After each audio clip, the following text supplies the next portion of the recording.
Good evening. Welcome and thank you for joining us. This is the January 20th regular meeting of the Village Board of Trustees. This meeting is now called to order and we'll begin with the pledge. Allegiance to the flag of the United States of America, republic for which it stands, one nation,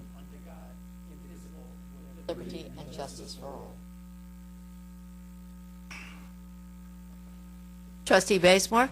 Present. Trustee Codman? Present. Trustee Quezada? Present. And Mayor Garrity. Present. And I believe that Trustee Levin will be joining us, but Do we have any mayors and trustees announcements? we do. I have a very exciting announcement. You have, if you're a regular viewer of these meetings, then you've heard me talk about the top 3 priorities that this board has, big picture goals that we have. We've talked about communication and customer service, efficiency and sustainability, and the third one is improving our building and code enforcement. And I'm very pleased to announce that this Monday, January 25th, a key person in helping us move forward with that goal is going to be joining village government. Her name is Lynn Brooks Avney. She is coming to us from a position in the private sector right now, but before that she was with the city of New Rochelle for 8 years. She was a senior planner there, and she also is trained in code enforcement. And you will recall that we had our planner of 10 years, Valerie Monastra, left her position in August, and that presented an opportunity to the village manager for him to consider, are there opportunities for restructuring, for looking at doing things in a different way, actually in some ways doing things in a way that they had been done in the past, which is to combine the planning and building departments. And Lynn is going to be managing the 2 departments, and we are really excited to have her on board and she is very excited to take on the many challenges that we have already begun discussing with her, and she's gotten a chance to meet with some of the staff already. I'm in anticipation of her official start on Monday, and we look forward to her getting to meet members of the community and the rest of the village government team when she begins next week.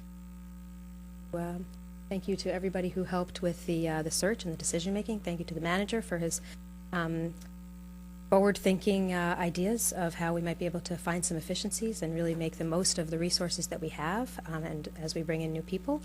And also, some of the board has gotten to meet her already. Trustee Codman was part of the interview process, and I believe that Trustee Quezada, you've at least spoken with her on the phone at this point about a couple of the priorities that you have been working on with the building department. So we're very excited to have Lynn starting on Monday, and we look forward to her getting to meet the public very soon.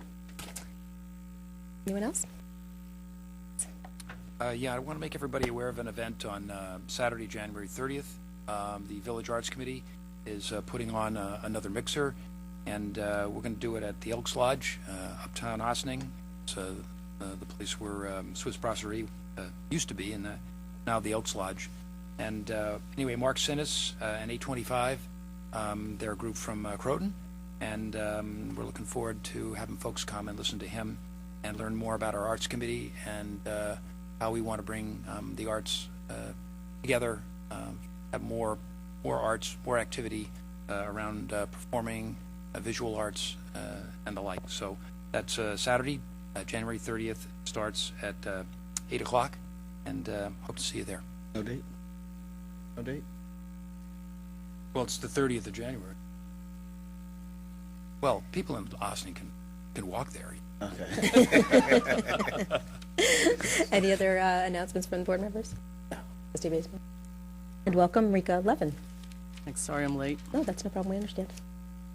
Got any? All right. Thank you, Okay, Madam we'll Clerk. begin with our administrative reports, and we'll begin with Village Manager Abe Zambrano. Thank you. Good evening, Mayor and trustees. I have a couple of items to bring to your attention. One of them is, I'm sure you know that the governor's proposed budget for 2016-17 was filed earlier this week. Actually, no, last week. And one of the things that I think that's going to be hopefully interesting for us if this legislative priority is passed by the Senate and the Assembly is that the definition of the newspaper is in the process of perhaps being redefined. That's going to be able to allow the village to save thousands of dollars in electronic posting of public notices. that if that alone is one of the initiatives, you know, that is pushed through by the legislative bodies of the state, can again save a lot of taxpayers' money. I just want to again to bring that to your attention and also to the public's attention. So hopefully we can that can be accomplished. This evening also we had the Office of Emergency Management had a meeting. Among some of the things that we discussed was the implementation of Nixle. That's something that we have added in the hopper for the last three months, and we had encountered some obstacles getting the information given to us by Verizon. Well, we have gotten through the hurdles, and hopefully within the next couple of weeks we'll be able to download that information and we'll be able to implement the system so that we can push notifications out to the public. The one thing though that goes along with that is that what we can do with the current system with the information from Verizon is for us to push out emergency notifications. Anything else that we want to push out to the public, like any other notifications, we're going to ask the public to opt into the process, so this way we can push out notifications that will be beneficial or informative to the public. But we'll do a campaign so this way people are aware of the fact that they're going to have to sign in for that. Another thing that we discussed this evening was the snow emergency or the pending storm this coming weekend. If necessary, we'll declare a state of emergency, which will require that certain streets be clear of all vehicles. But we will notify the public as necessary. Also, along with that, the rec center will remain open if necessary to be able for people to seek shelter. And actually, tonight also you have one of the resolutions before you is for the hiring of the Veracruz Bartolucci to help us with the annual reporting under the stormwater management. That's a federal requirement that we have to do. So I know Paul Faioli, village engineer, may not be able to be back in time for personal reasons, but he was going to speak further about this. But I just wanted to bring that to your attention. That's all I have for this evening. If the public is interested in finding out about there's a snow emergency this weekend or any other weekend, what's the quickest way for them to get that information? Well, we are going to push whatever we can out through the website and through social media. So I think those are the ways that we have right now. It would probably be also in a Nixle text if Yes, for that anyone is who has correct. signed up for it As well. at this point. That's correct, yes. Thank you. Thank you.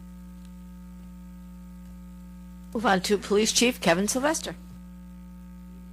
For my monthly report, we had a total of 3,352 calls for service in December, resulting in a total of 54 penal law arrests, larceny, 8 controlled substance, 6 for marijuana, 2 conduct, and category of other, 5 village ordinance violation arrests, and traffic infractions, 7 of them. Aside from that, this month I have my annual report for the Civilian Complaint Review Board. 2015, we had filed against police officers. We had 1 for verbal abuse, 1 for physical abuse, and 1 for unfair enforcement. The Civilian Complaint Review Board met on those. All were investigated, and all 3.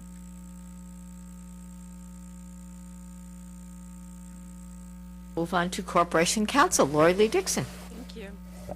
Good evening. Evening. I also have very good news. I have a legal intern that starts with my office tomorrow. She'll be arriving in time to attend the staff meeting. Manager Zambrano so graciously included her in tomorrow's staff meeting, so she'll have a chance to meet the managers and she can hit the ground running. I do have some work that Trustee Quezada has asked me for, and also I had a conversation today with Trustee Bazemore, who gave me a wish list of things to research too. So if the trustees have projects that they'd like to push forth and have genuine questions of law or even general research, she's very bright and very eager, and it's an exciting turn of events. So looking forward to moving some files off my desk and putting them on hers. So she'll be with us 3 days a week for a minimum amount of time. But I did see her today at PACE at the Mayor's Roundtable, and she later texted me that she's very excited. So I'll certainly have her attend a trustees meeting in the future, so she can make a presentation. As most of my interns, they choose a project to make a presentation before the board, so I look forward to that. I just wanted to also talk a little bit about a couple of resolutions you have tonight. Is the final resolution to adopt your text amendment changes to accommodate an expanded definition of the artisan workspace in the zones throughout the village which already allow artisan workshops. We're just expanding the definition. We're not changing the use or adding the use to any zones that didn't already have this definition included. This evening we'll be adopting, with your action, we'll be adopting Introductory Local Law 8 of 2015 as your first local law of 2016. I have found this to be a pleasure to work on, and I know that there are a couple of other text amendments proposed that will be coming forward at, in the near future at work sessions as well. So I look forward to bringing those as the need arises. I also would like to point out that based upon the fact that we had put a dam improvement project on hold for a number of years, actually 2 years. We have the need at this point to go to public bid advertising for that contract, but at the suggestion of DPW and of the clerk's office, we're actually renumbering that to be the first contract for DPW. So we're not using the old number, which was a 2013 number. So that's on for renumbering, and also the authorization to actually to move forward with the bidding on that. I am reviewing spec, been working very closely with Dave Stone. Again, I can't stress enough the importance of his review acumen and the ability to work very closely with him on the bid specs as they come forward. It's an enjoyable part of my day, despite that the bids are usually very thick, but it's a pleasure to work with him. Also, if at the request and discussion the last time, we are increasing the membership of your Arts Committee to 11. You did increase it last year to 10, so we're adding an additional member to a total of 11, and you're also making the appointments to all the vacant terms, so it appears as though you'll have the Arts Committee at full force after this evening's resolution. So that's very good news. So those are the few resolutions I wanted to point out to you, and again, thank you for the opportunity to work on the text amendment. Fire Chief Matthew Scarduzio. Good evening, Madam Mayor, members of the board. Good evening, Chief. Last year, the fire department finished with a total of 641 calls for the year. To date, we are at 51 calls. Like I said, to date, been off to a very busy start this year, this January so far. Like the manager said earlier, they're anticipating a snowstorm this weekend. They're not sure, they're not predicting what we're going to get, but if we do get a significant amount, please keep in mind to keep your hydrants clear for our neighborhood. It'll help the fire department out. God forbid we don't need them. And I just want to thank the board for the anticipated bond approval that should be going through tonight for the fire apparatus. Thank you. Thank you. Move on to Superintendent Parks and Recreations, Christopher Soy.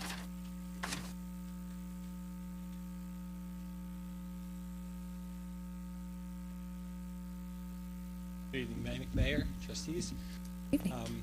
Program report for our recreation programs. Majority of our winter programs are beginning this week, so many of our final program decisions have been made or are being made. However, it may not be too late to register for a program, so I encourage anyone who is still interested in registering to contact the Recreation Office at 941-3189 and inquire about program availability. A reminder, you can also access our winter program brochure online at villageofossining.org. A couple program highlights. Our after-school program held a holiday concert and potluck dinner for its participants and parents on Wednesday, December 23rd. The after-school program is moving into 2016 and continues to serve approximately 100 children in grades 1st through 6th. Our Learn to Swim and Swim School programs currently have 144 registered participants for the winter season, ranging in ages from 6 months to 55 years. This is an increase of approximately 20% over our registration numbers from last winter's swim instruction program. I'd like to remind people, our Ossining Organic Community Garden currently is accepting registrations. In order to register for a garden plot, you can come by the Recreation Parks office and get a Rec ID card, pay $20 for the registration fee, and pick up a information packet at that time. Parks and Facilities Report. The park staff have set up a seasonal ice rink at Veterans Park on roller hockey rink. The rink will provide an opportunity to ice skate in a safe and enjoyable setting. We are just awaiting the proper temperatures and conditions to open the rink. When the ice condition is deemed safe, notice of days, times, the rink will open, along with rink rules, will be emailed out, posted on the department website, on our Facebook page, as well as posted on site. You may also call the Recreation Office again at 941-3189 to check for status of the ice skating rink. Park staff have also have our snow removal equipment operational and prepared for any upcoming snow events. I have also been working with Andy Teese in our transition of community center building maintenance oversight. Staff, our existing staff, maintenance staff in the building have responded well, and progress is being made on a number of fronts to address building issues.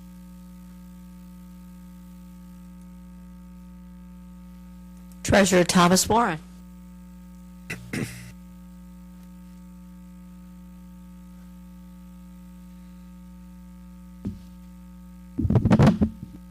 Good evening, Mayor, members of the Board of Trustees. Tonight's legislative agenda includes a resolution to establish 7 capital projects for various vehicle purchases aggregating $1,851,500, which are to be financed from 3 separate serial bonds and bond anticipation notes resolutions, each of which is based on a different period of probable usefulness for such vehicles. Period of probable usefulness sort of being equivalent to the useful life of the vehicles. And also a capital project resolution for the Munis software implementation capital project for 2015 is also included on tonight's agenda.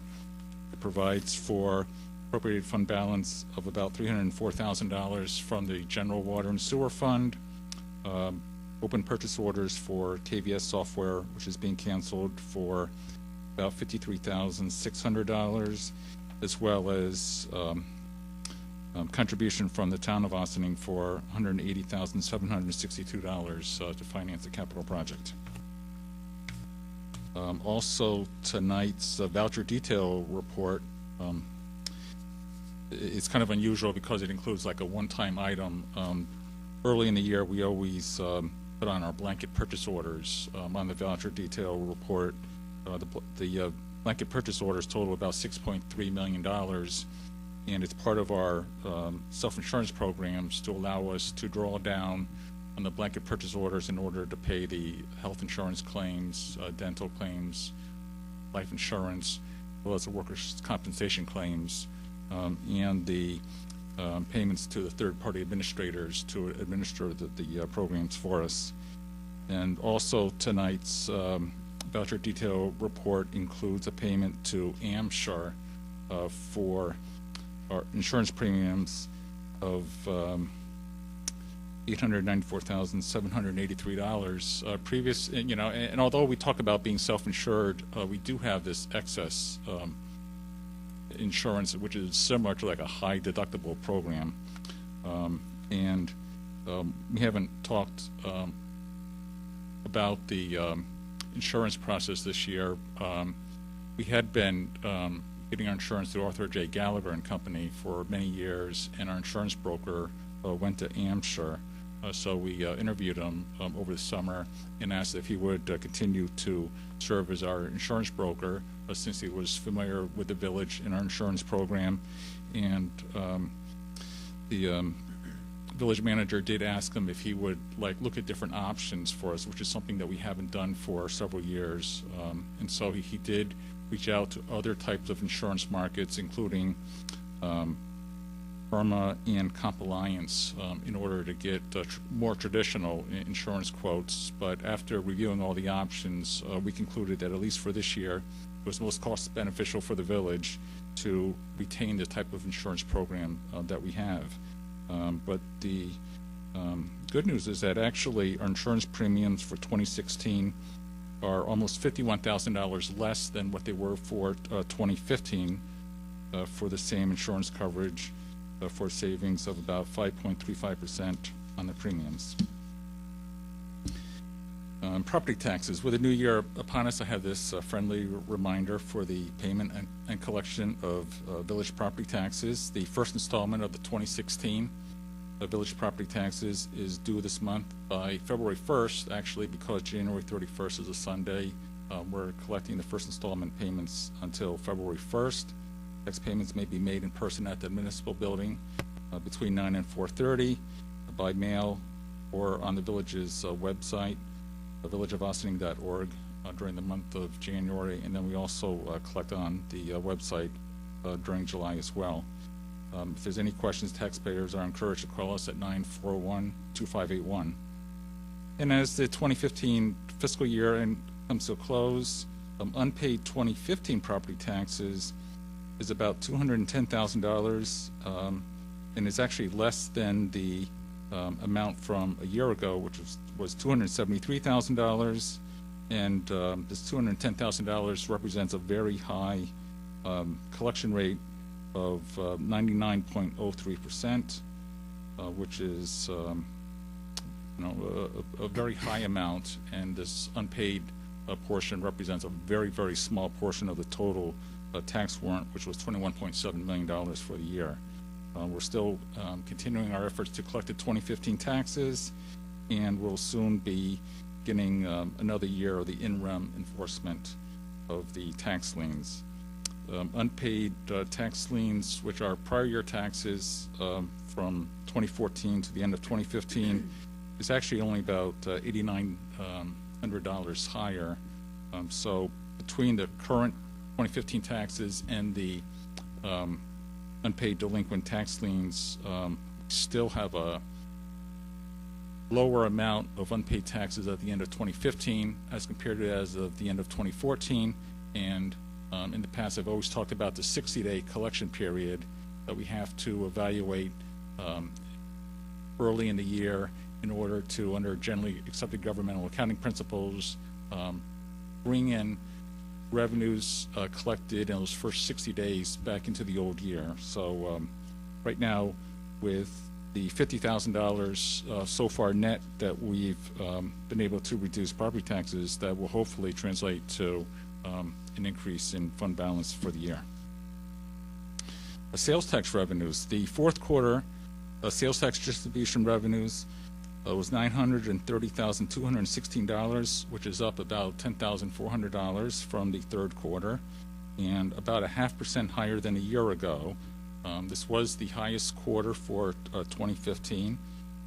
As you may recall, earlier in the year, we're talking about how we were unsure if we were going to be able to meet our budgeted revenue estimate of $3,625,000, and we just missed it by about $11,000. So I'm actually encouraged by this higher sales tax distribution payment, which was helped us to close the gap as we approach the year end.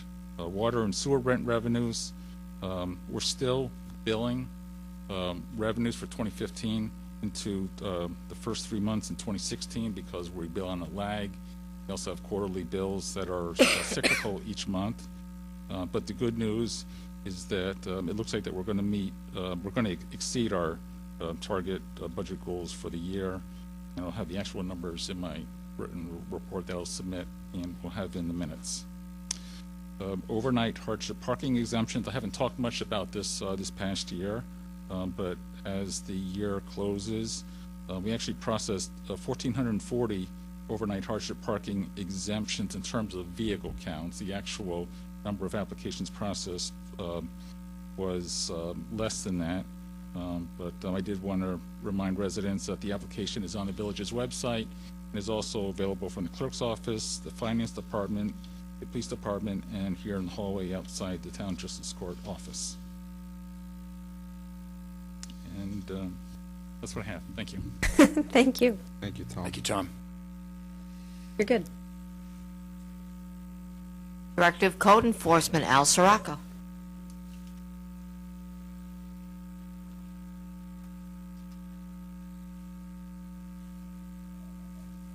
Good evening, Mayor, members of the board. Good evening, Al.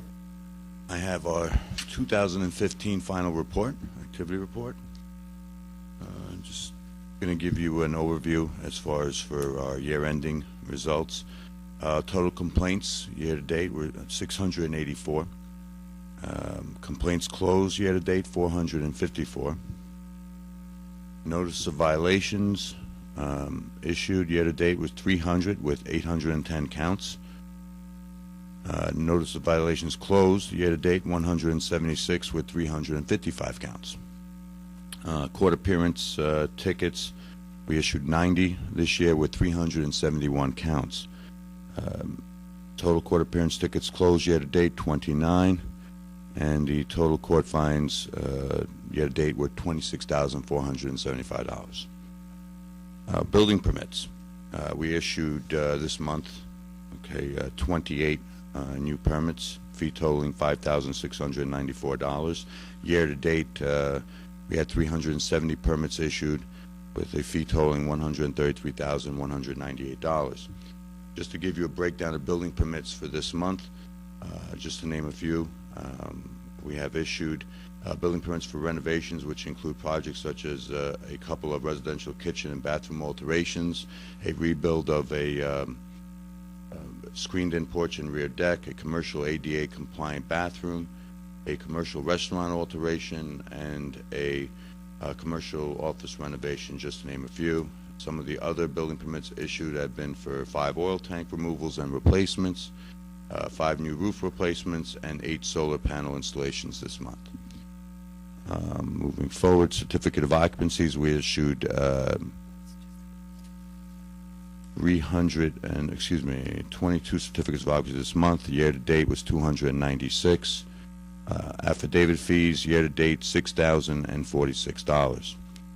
Plumbing permits, year-to-date, 219, fee totaling $16,392. Electrical permits, year-to-date, we issued 291, fee totaling $29,741. Backflow applications, we issued 56, fee totaling $5,600. Tree permits were 55 total, $3,570 for the fees for the total year. Sign permits, we issued 13 this year, fee totaling $780. Pre-date inspections, total 22, fee totaling $3,130. We had a year-to-date total of searches, 342, fee totaling $35,240. Foils completed, I believe to date were 323. Overnight parking inspections, we issued, to date, 799. Special Section 8 inspections, 210. Fire assembly inspections, 230. And building and plumbing inspections year-to-date, 2,487. Plan reviews that were completed, building, plumbing, electrical, predate, backflow, tree, and sign permits, I believe we had over 1,000. Now, also, just year-ending, some stats I want to give you as far as complaints. We have issued approximately 147, building permits. We have issued approximately 147 permits regarding renovations and additions, 6 demo permits, and 55 solar permits, to name a few, for the year. Year-ending complaints, we had roughly 65 complaints regarding possible overcrowding. We have closed 18 and have issued 21 violation/court appearance tickets and are trying to investigate the remaining complaints. We had roughly 54 complaints regarding possible construction without a permit. We have closed 27 and have issued 10 violation/court appearance tickets and are trying to investigate the remaining complaints. We have had 5 police and fire department call-outs this month and approximately 60 for the year. We are also able to close approximately 129 poor property maintenance complaints this year. Building department wish list for 2016. Big project, 34 State Street, which will be submitting building applications to build 189 residential units and the renovation of the existing Smith Robinson House. We did actually receive an application today, full application for the Smith Robinson home, so we're going to be taking a look at that. Also, project proposed in the future is the demolition and reconstruction of Victoria Homes, a senior care facility. We will also continue inspections for buildings with open permits such as 80 Main Street and Harbor Square. In addition, we will also be looking forward to issuing permits for smaller projects for residential, commercial, renovations, additions, and other types of permits such as for solar panel installations. We will continue our code enforcement and try to have buildings charged with overcrowding, fire safety issues, building without permits, poor property maintenance issues, no heating issues, and any other complaints that we may come across come into full compliance. That is our goal for 2016. And then just a couple, I know, bear with me, just a couple more reminders. All property owners are required by New York State Property Maintenance Code to supply all their tenants with a minimum temperature of 68 degrees at all times from September 15th through May 31st. Also, if you have a heat complaint, please call the building department at 941-3199 during business hours, which are Monday through Friday, 9 a.m. to 4:30 p.m. And if after hours, please call the police department at 941-4099. And lastly but not least, property maintenance code, please install smokes and carbons. It is the law in all existing homes and now also existing commercial facilities. I need carbon alarms per code. If you have any questions, please feel free to call the building department at 941-3199, and we will assist you and lead you in the right path, because it depends on what type of property you have and what the installation may be. And that's it. Thank you very much. Thank you. Director of Personnel, Linda McMahon.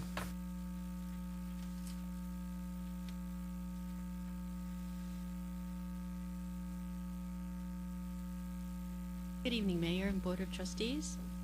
I'm currently working on the training calendar for 2016, which encompasses between 15 and 20 various topics. And I also utilize the time where we're not in so much active training to take a look and review and basically audit the current excavation permits as well as the confined space permits for completeness. And sometimes we find little inconsistencies or whatever, but the whole point is to review it to make sure they remain a working document for the guys in the field. And we also are beginning our training actually next month with our CDL drivers, and it's just going to progress from there. So as it gets put into the calendar, I'll keep you updated. Thank you. That completes your administrative reports for this evening. Do we have any organizational announcements? I have one, actually. I didn't bring it up earlier, but tomorrow, January 21st at 6:30 p.m., please join us for the Ossining Documentary and Discussion Series January Offering, which is Fed Up. It's a documentary about where our food comes from and how food we eat today might be a little different than what our parents or grandparents ate. And there's been a lot of influences in our diet that are leading to a lot of other perhaps unforeseen circumstances in our health and in our society generally. After the film, as always, there's going to be an interesting discussion with everybody in the audience and our 4 panelists. If anybody, you'll recognize some of these names locally. Lisa Rudley is very active in a lot of fronts, particularly with issues dealing with children, and she is one of our 4 panelists. We're really looking forward to an exciting discussion tomorrow evening, Thursday the 21st, 6:30 in the Boudars Theater of the Ossining Public Library. Is there anyone else? Not seeing anyone. We'll move on to Village Board resolutions. Is there anyone who would like to address any of this evening's resolutions? Anyone?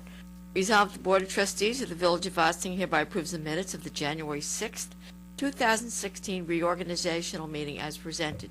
Do I have a motion? So moved. Second. On the board, Madam Clerk. All those in favor? Aye. Opposed?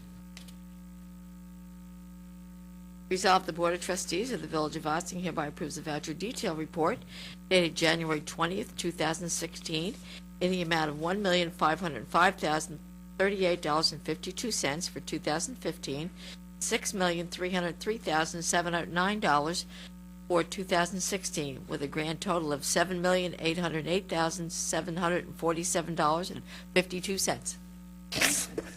Is there a motion? So moved. Second. On the board?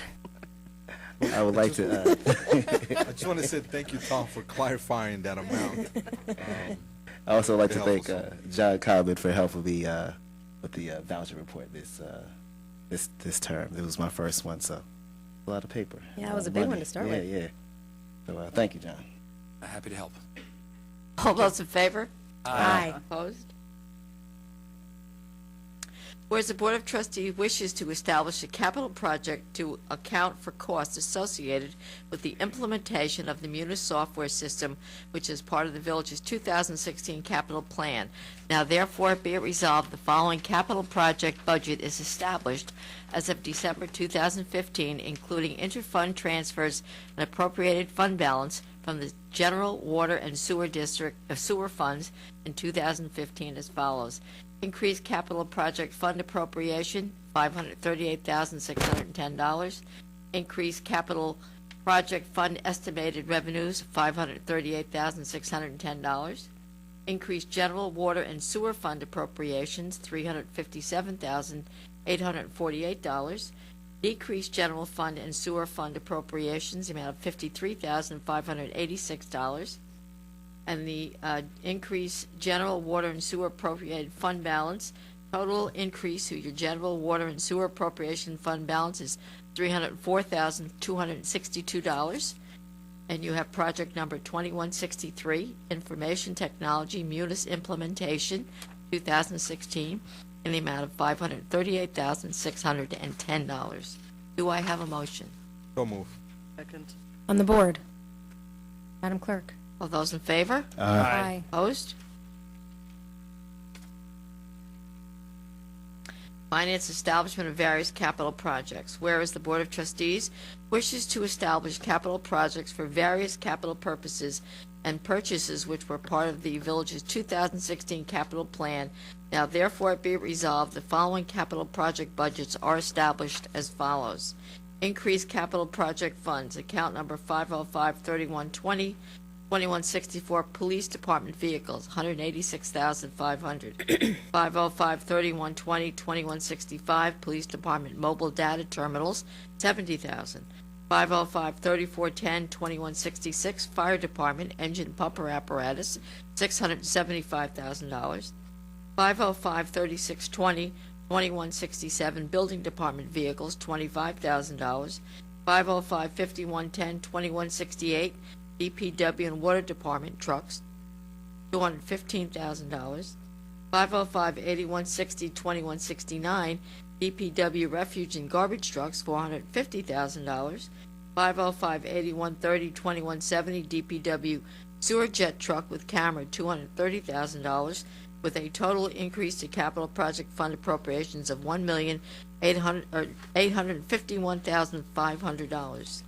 Going to increase the capital fund project revenues, account number 505-05-055710, serial bonds 2016, $1,851,500.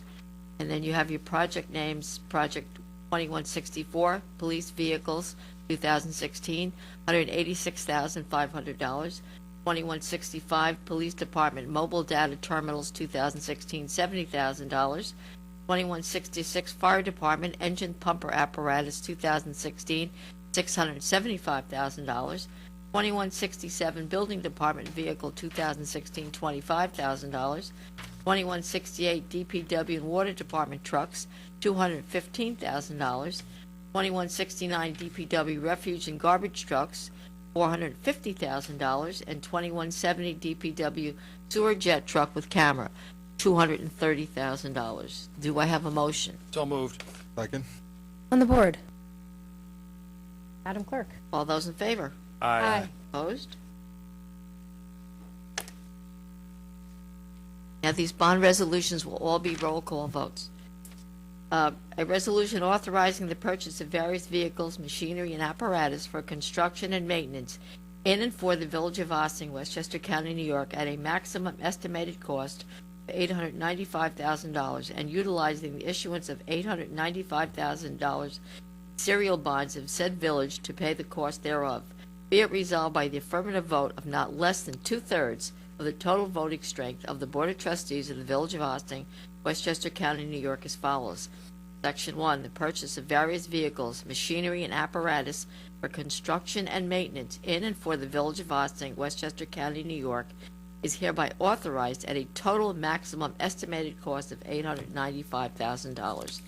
Section 2, the plan for the financing of the aforesaid maximum estimated cost is by the issuance of $895,000 serial bonds of said village, hereby authorized to be issued, therefore pursuant to the provisions of the local finance law. Section 3, it is hereby determined that the period of probable usefulness of the aforesaid class of objects or purposes is 15 years pursuant to subdivision 28 of paragraph A of section 11 of the local finance law. It is hereby further determined that the maximum maturity of the serial bonds herein authorized will exceed 5 years. Section 9, upon resolution taking effect, the same shall be published in summary form in the official newspaper of said village for such purpose, together with the notice of the village clerk in substantially the form provided in Section 81 of the local finance law. And Section 10, this resolution is adopted subject to a permissive referendum. Do I have a motion? So moved. Second. On the board, Madam Clerk. Trustee Levin?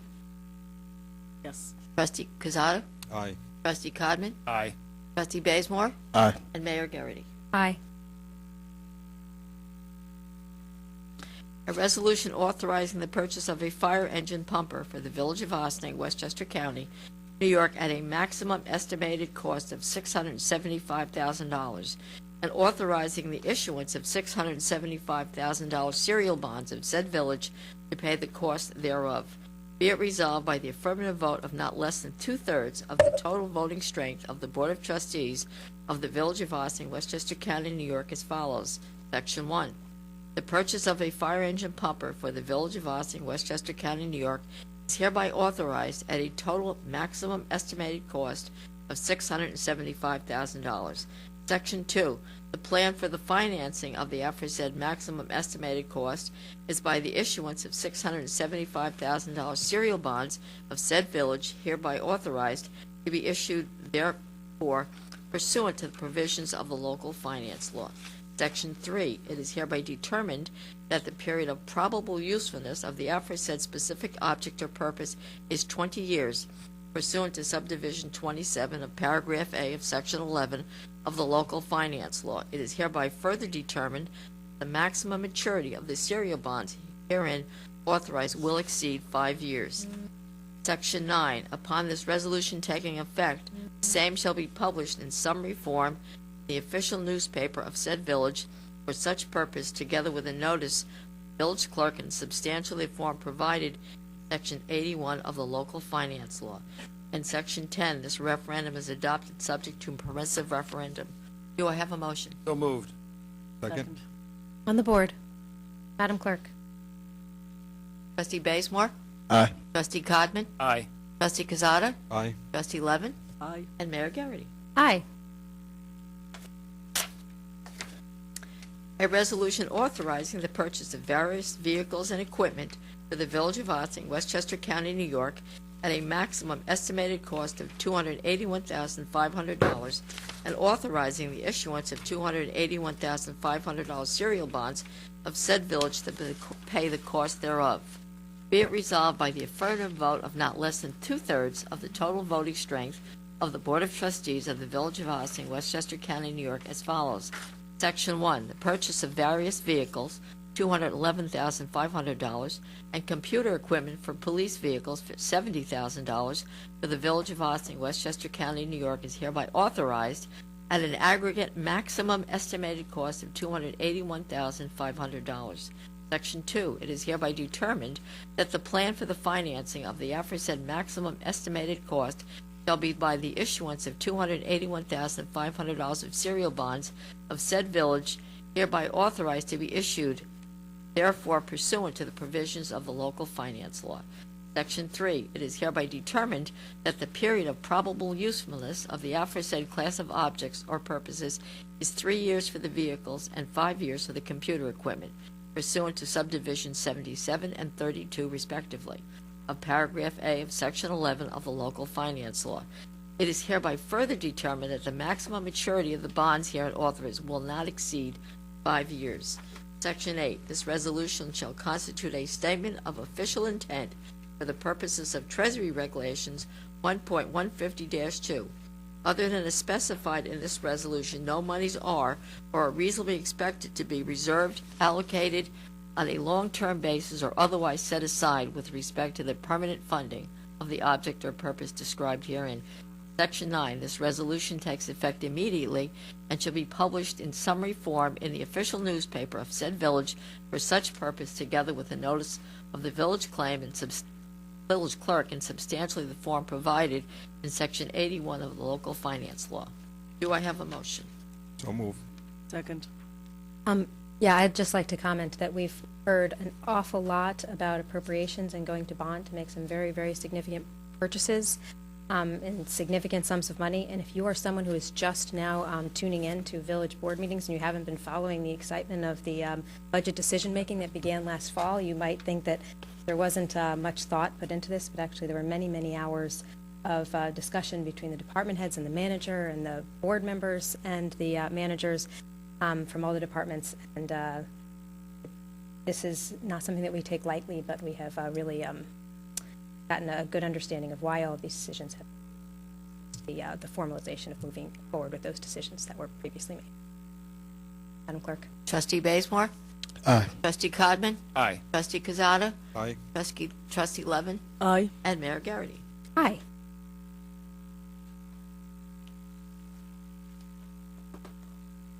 Adoption of introductory local law 8 of 2015 as local law number 1 of 2016, zoning text amendment.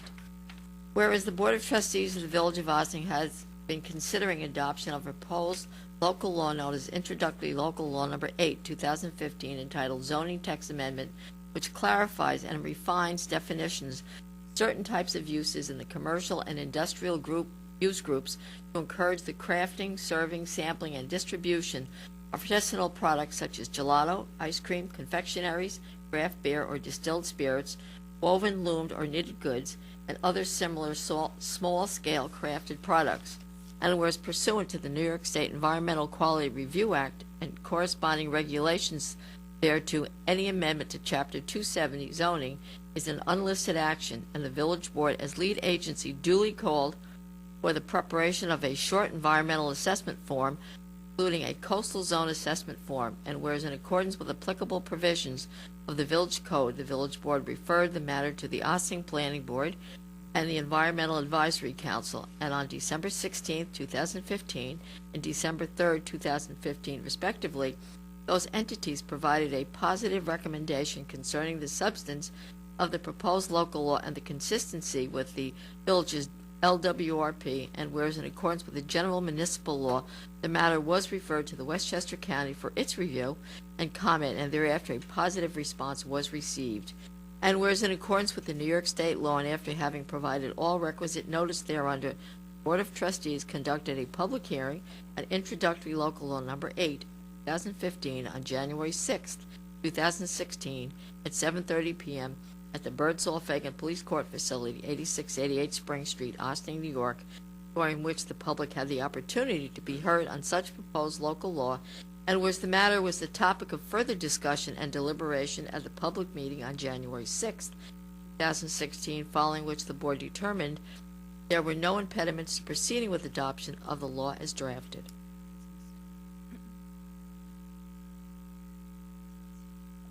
The deliberation was at the work session last week. I apologize. It slipped.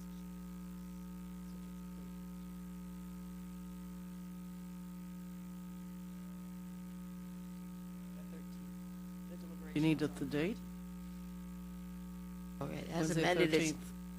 January 13th. I apologize. I'm sorry. Following which the Board determined there was no impediments to proceeding with adoption of the local law as drafted. Now therefore be it resolved that in accordance with SEQA, Board of Trustees of the Village of Ossining has reviewed the proposed action as that term is defined therein and hereby issues a negative declaration. Be it further resolved that the Board of Trustees of the Village of Ossining hereby adopts Introductory Local Law 8 of 2015 as Local Law 1, 2016, with such adoption to take effect as set forth in said local law and as otherwise required by law, and be it further resolved that the Village Board directs said local law number 1, 2016 to be filed and/or distributed in accordance with applicable law. Do I have a motion? So move. Second. On the board, yes, I'd like to just comment that I'm very pleased to see this law is finally coming into place. It's something that you've heard us speak about before. It was an opportunity for village government to be responsive to a request from a property owner that would allow for more flexibility in particular business tenants that they might be able to get, which are reflective of the kind of businesses that can succeed in today's economy. And in this case, we're looking at expanding opportunities for small craft artisans to be able to have businesses that might be making, distilled spirits or creameries or breweries, and then distributing their wares rather than selling their retail space, which currently is not permitted. So we're very pleased to be able to have this opportunity to address specific request on how to be more friendly to local businesses that want to locate here in the village. Madam Clerk. Hey, this Sorry, is if a I roll. may. Yes, please. Sorry, Oh, if I I'm may. sorry. And I know it was said in the work sessions, and Laura Lee stated that before, this is only in the waterfront area where the districts are located again? Actually, I can clarify that. Yeah.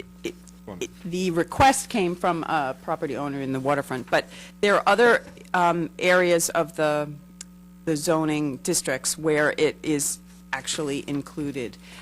If you look, it's a conditional permit in 7 zoning districts. In the PC district, in the GB district. Excuse me, I have to. It's the PC district, the GB district, the RDD district, the IR district, the PWA, PWB, and PWC districts. So where the artisan workshop intensive was previously permitted as a conditional use, now the artisan workspace intensive, just the redefinition, is still a conditional use, but it's further clarified by the definition. And just to clarify to a lot of people that maybe just kind of catching up with that, we're not changing the zoning? No. We're just Right. clarifying. We haven't added the artisan workspace intensive to any zone where it didn't already exist. Right. We've just clarified the definition of what it means to have an artisan workspace intensive. Thank you. Yeah, you're welcome. Okay, this too is a roll call vote. Trustee Levin? Aye. Trustee Cazada? Aye. Trustee Codman? Aye. Trustee Bazemore? Aye. And Mayor Garrity. Aye. Resolved that on behalf of the Board of Trustees, the Mayor of the Village of Ossining is hereby authorized to execute an employment agreement with Ossining Chief of Police Kevin Sylvester for a period of 3 years commencing January 1, 2016, containing terms and conditions of employment, said agreement being subject to review and approval by Corporation Council. Do I have a motion? So moved. Second. On the board, I just say I'm pleased that we're almost completed with precisely what the language is going to be in the contract, but the board is very supportive throughout this process, and thank you very much to Corporation Council and to Chief Sylvester for moving us swiftly through this process, and it's we're pleased to have this formalized agreement. It's not always the case that a chief has a contract or whether they have one right away, so this was a good opportunity for us to have some clarification on how you would like to be in this position and what expectations are on all sides. So thank you very much for working through the process, everyone who's been part of it. Trustee Quesada, as the liaison to the police department, has been a big help. All those in favor? Aye. Aye. Opposed? Whereas on March 18, 2015, the Village Board established the Ossining Arts Committee and appointed 8 individuals to initial terms as charter members, and on September 2, 2015, the Village Board subsequently increased the potential membership on the committee to 10 members. Whereas the committee has recommended a further increase in membership to 11 and has recently completed an interviewing process resulting in recommendations for potential appointments to all vacant terms. Now therefore be it resolved that the Board of Trustees of the Village of Ossining hereby increases the membership of the Ossining Arts Committee by 1 to a total of 11 and appoints the following 4 individuals to vacant terms. Tamara Bridgewater, 12-2017. Theodore Daniel, 12-2017. Peggy Manastra, 12-2016.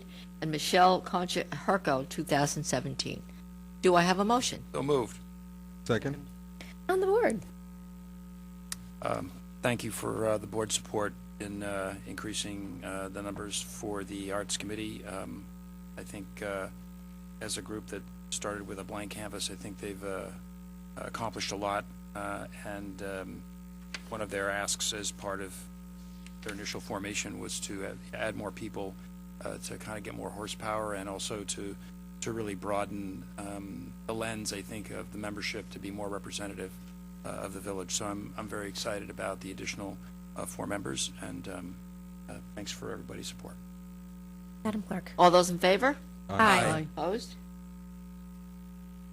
Resolved, the village manager is hereby authorized to accept a proposal from B&B Engineers and Architects, 330 Crossways Park Drive, Woodbury, New York, for professional services in connection with the 2016 Stormwater Management Program for a total not to exceed $10,500 for as many of the tasks enumerated in the proposal dated December 17, 2015, as may be determined by the village as necessary to their efforts in connection with the success of the Stormwater Management Program. Terms of said proposal being subject to review by Corporation Council. Do I have a motion? So move. Second. On the board. Madam Clerk. All those in favor? Aye. Opposed? Whereas by resolution dated October 15, 2013, the Village Board authorized public bid advertising for contract DPW 1301, Indian Brook Reservoir Dam Rehabilitation Project, and subsequent circumstances resulted in a delay whereby the project has not yet been bid, and where said circumstances having now been resolved, the project will proceed to the public bidding process in the coming weeks. Now therefore be it resolved that for the purposes of public record keeping, the project known as Indian Brook Reservoir Dam Rehabilitation Project shall be renumbered as contract DPW 1601. Do I have a motion? So move. Second. On the board. Madam Clerk. All those in favor? Aye. Opposed?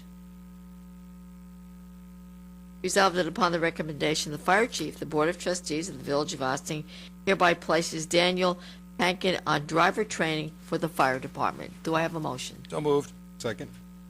On the board. Madam Clerk. All those in favor? Aye. Aye. Opposed? Do we have any continuing business of the board? Yes, we do. Yep. Yes, we do.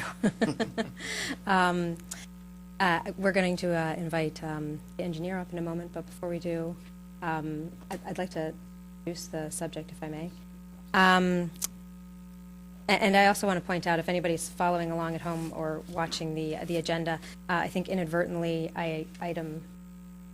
it should say that there will be a public comment period following new business. So I see that we have several members of the public, if they'd like to comment during the public comment period, that will be opened up after the new business. But for continuing business, our subject at hand is following up on a conversation that had begun in October, and we last left off at last week's work session talking about the intersection at Main and Spring Street, specifically discussing the potential for a roundabout in that location. And we've been discussing it for a few months now, and tonight we've come to a point where we really, if we have plans to move forward with the roundabout, that we would have to tell the engineer immediately so that they could begin creating the design and move forward with the documents, and so that construction could be done by the end of the summer, which would be the most optimal time to have the work done where it would be the least disruptive traffic. The Roundabout project came to us just this fall, but the intersection work began 2 years ago, really began 10 years ago when the village adopted or started working on its comprehensive plan, which was passed in 2009, and one of the items in that was to have two-way traffic on Spring Street, and 2 years ago that was put in effect. Temporary measures were put in place at that time. It was expected that if we had the pilot, if we decided to go forward with it, that those temporary measures would be in place for 1 year to allow us, the pilot program to go through. Unfortunately, that project, which it had actually, the focus of it was to help foster more downtown business, to support our downtown business efforts, and it was actually being guided by the Economic Development Office at the time. And I remember last winter when they came to us, I was very frustrated that they came to us and said that the designs would not be ready in time to be done in 2015. So the fact that we're now in 2016 and we are still with our temporary measures is of some concern and certainly not ideal and not the way it was intended to be. But for tonight, I would like for the village engineer to join us and follow up on some of the outstanding questions, things that have been raised at last week's meeting or have come up during the week, as well as one of the things that's come out of this process is taking a real critical look at what other parking options there might be in downtown. I believe the village engineer can speak to some additional opportunities there that are an ancillary benefit to this very in-depth conversation we've been having about the intersection. So.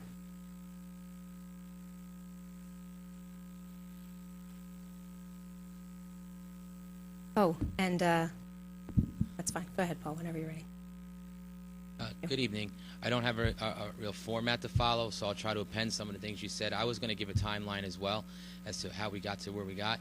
But in short, the concept of the two-way was undertaken by Economic Development Council, and I guess try to implement some of the comp plan, which included the road through the post office parking lot and the two-way Spring Street, which coincided with the development of the two vacant lots on Market Square and the village lot that abuts the post office parking lot. So all that said, I guess it was deemed at the time best to meld into that with the implementation of the two-way Spring Street project in pilot fashion, because one, we had to do a couple of things other than just test it. Corporation Council also needed to change the village ordinance to make it legally a two-way with the appropriate speed limits on it. So that's all in place now too. That was the other thing that kind of developed the window of how long the pilot was going to last. So when we did that, we brought out a consultant to help us implement that because we didn't want to do anything piecemeal and just, with cones and best guesses. So he laid it out appropriately based on the dimensions of the road, and we did some streetscaping details to improve visibility and things like that. And it's working, I feel. That's my opinion. The two-street component, that is. It did have the unfortunate component of the elimination of some parking, so we tried to do some things in the back lot and what have you to create a couple extra spots behind Brandreth. And we also, at the time, with the engineer that was helping us formalize the two-way, inspect the intersection for how the two-way component was going to work with Spring, Main, Brandreth, Central as they exist today. And, I guess that signal and that intersection has been there. Those signal heads have probably been there more than a couple of decades. They preceded me, I know that. And probably at least 30 or 40 years as they are today. I mean, I think the only improvements we've made were based on reactionary improvements when there's been instrumentation damage by contractors or lightning, or et cetera. We also put in like LED fixtures and stuff like that just to do some more state-of-the-art things on the things that we had in there. But short of that, the pedestrian signals and the traffic signals are, I'll use my consultant's word with this one, antiquated, as well as the ADA accessibility at each of the ramps. So we studied the intersection for a improvement to today's standards, and we had a traffic engineer doing that along with us, and you've met him now. That's Mr. Peter Vasulo from Mazer Consulting. He's been in here a few times. And as you know, we started that with the introduction of a improvement to the conventional intersection design that exists right now. That brought up to today's standards the ADA accessibility. It took into consideration the ability for someone to cross at those existing locations with the appropriate ramping, the appropriate lane spacing, and the to-date pedestrian controls that included time signals and universal signals for the non-English speaking contingent in the village. So that was a good thing. And then we had some overhead improvements too, where we were going to get rid of the galvanized mast poles with the wires, and we were going to replace that with a more decorative stanchion with mast arms in black to go along with the decor of the decorative fixtures that are in the downtown right now, and and various other options that we had when we did that improvement that we would have flushed out as we brought back the designs as it progressed, because I think what we brought you probably 8 or 9 months ago was probably a 20 or 30% more of a concept design based on some early field surveys, but it wasn't too detailed on the underground utilities and the actual controls that were going to be designed. That was the brunt of the work. And at that point, when that was presented, Trustee Quesada mentioned that he actually asked if we had ever considered a roundabout in that same intersection, and it was in a venue just like this, and I had not, so I really couldn't speak to it, but I did leave that meeting at that time charged with talking to our consultant about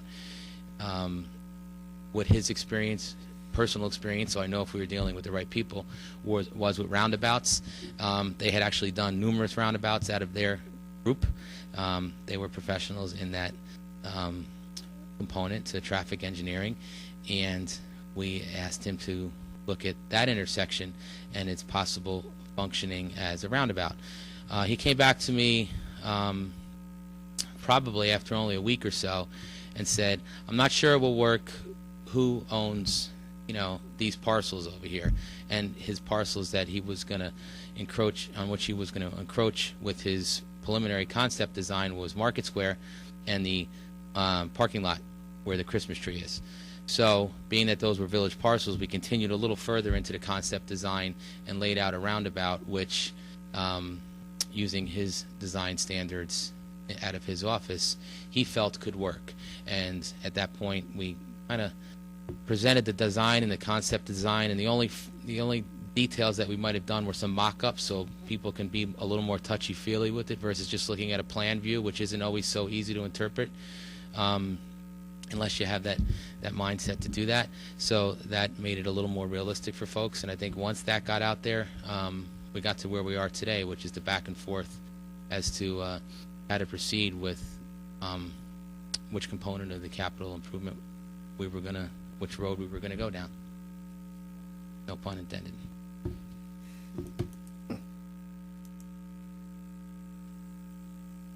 Do folks want to ask some questions and help guide the conversation in that way?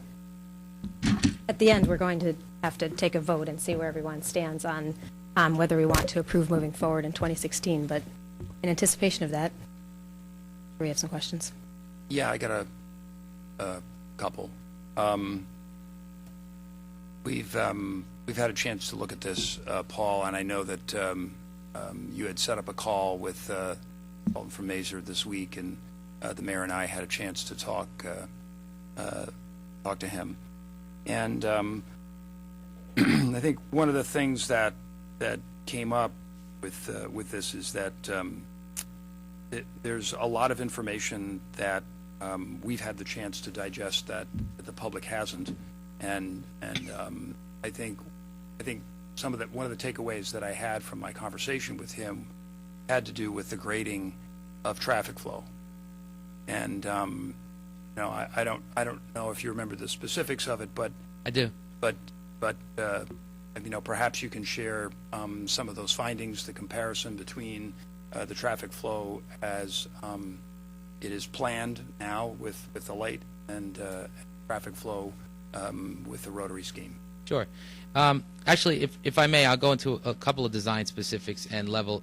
The grading you're referring to is what they refer to in that traffic industry as levels of service, and they grade it from A to an F, A being just like school, the best, and F being it's not a functioning intersection, which means an F means I think you get caught queued at more than 2 light cycles.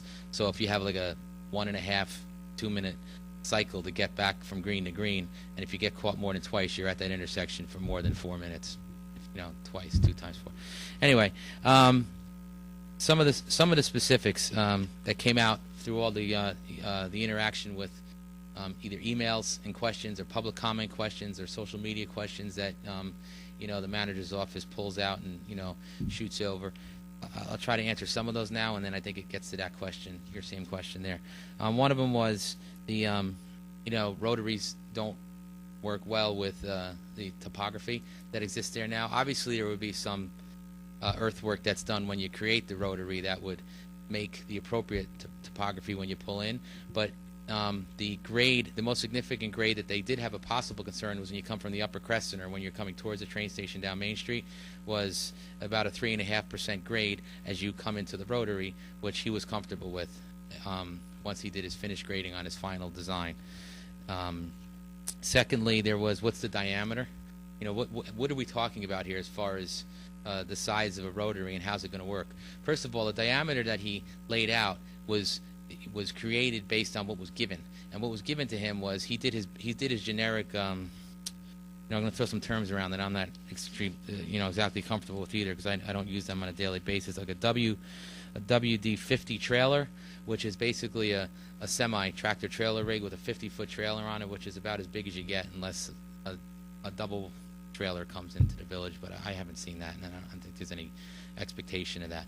But they also asked for the specifications of the largest fire apparatus when we met with the chiefs a couple of months ago, and the specifications that came from the fire apparatus were input into an actual model that they use once they put this design together, and they model these actual vehicles. They don't just guesstimate based on the size of the vehicle, and the ladder truck, which is the fire company's biggest apparatus, made it through every turn, which actually it can't do technically on the existing intersection.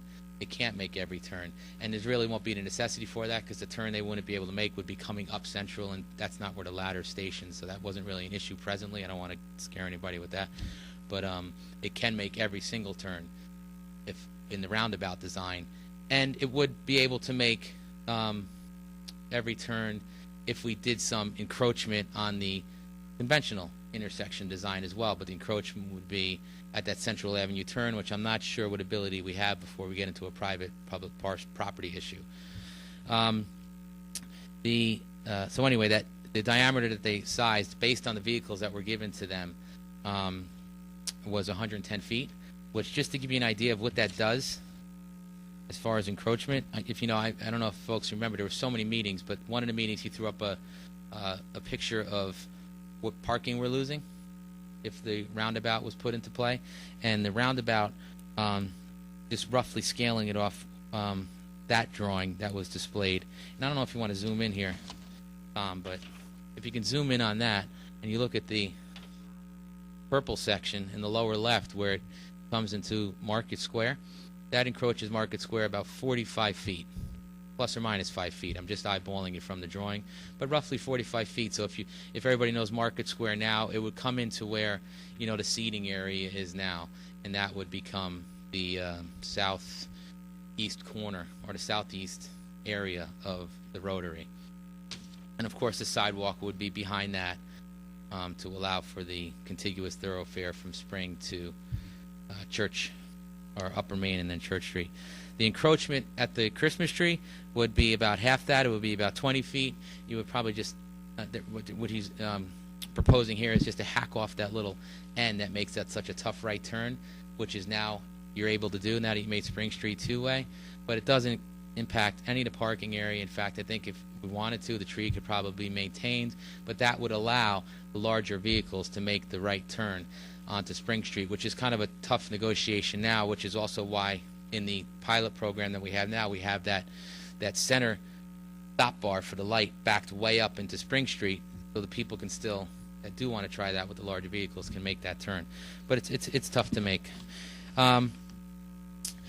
Those are some of the specifications. As far as the level of service, and these are with numbers provided to him by the prior traffic consultant that was a sub-consultant to the comprehensive plan consultant. Their traffic counts, which they conducted in their studies, which he felt was comfortable using, because they were only from 3 years ago, maybe 3 or 4 years ago, so there hasn't been that big of a shift in traffic flows to the train station, which is really where the peak volumes come in the morning and the night. Presently, as designed, the intersections were failing at peak hour because a lot of people were getting queued, particularly in the morning. But on a redesign, the conventional intersection could, at best, be rated at a B, which is good. That means you're not queued more than once, but you don't go through as, I think you're stopped, but briefly. And the roundabout is actually a level of service of A, because you never stop, and even in peak flow, you're still at a level of service of A for peak volume. So that's, to me, that was impressive, and I think that's one of the things that also helped with the police endorsement that you got at the work session last week with regard to traffic flow and safety. And if I could speak for the captain, and Chief, you can correct me if I misspeak, his recommendation was not only a traffic but a pedestrian safety comment based on his own research that he's done into roundabouts. Sorry. And then one thing he also shot over to me, which is a little more broad brush with not a lot of detailed numbers, but some of the intangibles was you have a traffic calming effect with a roundabout, because you're not driving straight through. You come to an area that you have to navigate, so that by default has a calming effect to the traffic. Again, the limited stop delay, the improved air quality, because there's no standing traffic and there's no idling at the lights because you don't stop. And based on the numbers that he's entering and the model, there's no queuing at all. So there should never be an instance where a car is stopped unless you're stopping there on purpose for another reason. The improved noise, because you're not going to get any horn blowing or revving of an engine. You're going to get braking, if anything, people slowing down, but you're not going to get a starting and stopping of a car. And then you get down to the other side of the double-edged sword. What do you think of how this looks versus how that looks? And that's when I kind of back away and turn it back over to the dais. Other questions on the board? Maintenance compared to conventional to roundabout? Do we have any numbers or cost or? That's a good one. I looked at some numbers that we budget every year. Now, we don't specifically budget in the operating budget every year how much do we spend at the intersection of Main and Spring. What we do is we do a traffic signal budget, like a traffic light budget, and that comes out of the fellow who takes care of all the lights. But we guesstimate on how much he spends on traffic signals every year. The main work that we do there is either repair work if something happens that's an anomaly, like I know the church and Todd, that light gets hit a lot by trucks because it hangs a little low, and we're trying to get that raised. We had the one at Ramapo was hit by a car accident a few years back, and this particular one, back-to-back years, was hit by a outside contractor, hit some buried instrumentation line, and repairing that was a bear because they're old. We had to actually run new wire because a lot of the instrumentation we couldn't pull through the old conduit. It's all buried. It comes up in those boxes that, if you know what you're looking at, they're not that subtle. One of them's right in front of the Olive Opera House. That box there is a big instrumentation box. And then there's some instrumentation in the stanchion outside the salon over there where the big stanchion is, and then across the way there's some more coming up through the pole there. And then you have the overhead. And then the light replacement. So every year we're probably, if you kind of amortize those individual incidents, maybe $2,500 to $5,000 a year. on our intersections. So this particular intersection, because there would be no instrumentation and no lights and none of that, there would be no operating budget cost on those parameters. I think when I was discussing it with the guys that actually do it, I think the actual snow removal might be a little easier here. You know, we would have to learn how to do it, but you know, they're pretty bright fellas. They figure it out. But the thing is, there's no real what would be in the conventional reconstruction. There'd be the bump outs where you'd have the issue with, well, you got to stop the plow, you got to pull the snow out of there, you got to go around that, and how do you get the snow off of the pedestrian islands? Because you want to maintain that pedestrian island even in the snow. You got to maintain that path through the pedestrian island as well. In the instance here, you have the pedestrian islands pulled away from the intersection where a lot of the snow buildup tends to happen because you have cross plowing and things like that. And you've seen what corners look like, and what's left to the building owners responsible for plowing their sidewalks. You know, we try to help on the intersections with snow removal, but I think the operating budget, although it's a little intrinsic, is going to be less as far as snow is concerned with the roundabout and the long-term maintenance, because you're ultimately just, it's taking care of a road. There's no other component to it. 11? No, I'm Hi, Paul. Hi. There's been a lot of, I'm sorry, keep losing my voice. I have a bad cold, so I apologize. I've spoken to a number of different people, and, you know, I just keep taking notes down. I drove down. I've commuted for many years, so I try to reroute with the 650 commuters and what that traffic is, and I had to remind myself that most of the traffic, you're going to have to correct me if I'm wrong, is actually, that affects the retailers, is actually in the afternoon, because the morning traffic is until about 8:30 in the morning.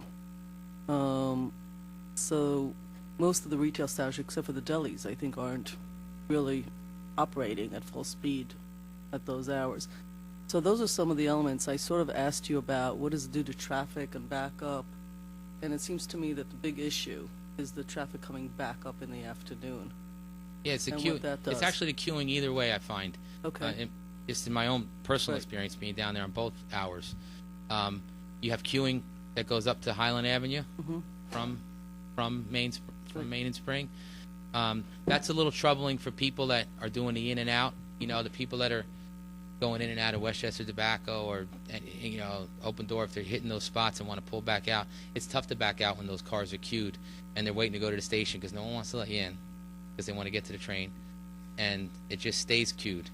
It builds up fast because there's so many cars coming down there between, you know, the 7 and 8:30 time slot that's what happens. So, you know, ideally, the roundabout as designed should relieve that and allow for people that want to back up to be able to back up and pull out of those spots. And I think the other question that was big, I didn't hear you addressing it, but may have just done that, I'm sorry. The pedestrian, what we discussed last time is all of the walks, trade-offs between one and the other was just where the walks are set. One is set farther back, Yeah. walk, rather than right inside the intersection. Is that correct? Yes, the intersection. You know, I could do it again because Does that do anything from your point of view to the flow of the pedestrians from what it is today to what it is you know roundabout? You know, from the conventional, I mean, some people are calling different things, but let's call it conventional versus the roundabout. most people cross the where I see most people crossing that intersection is, I guess, north-south, if you will. So they cross from Market Square to the deli corner and from the Christmas tree to the Vaza corner. That's where I see most of the cross. And then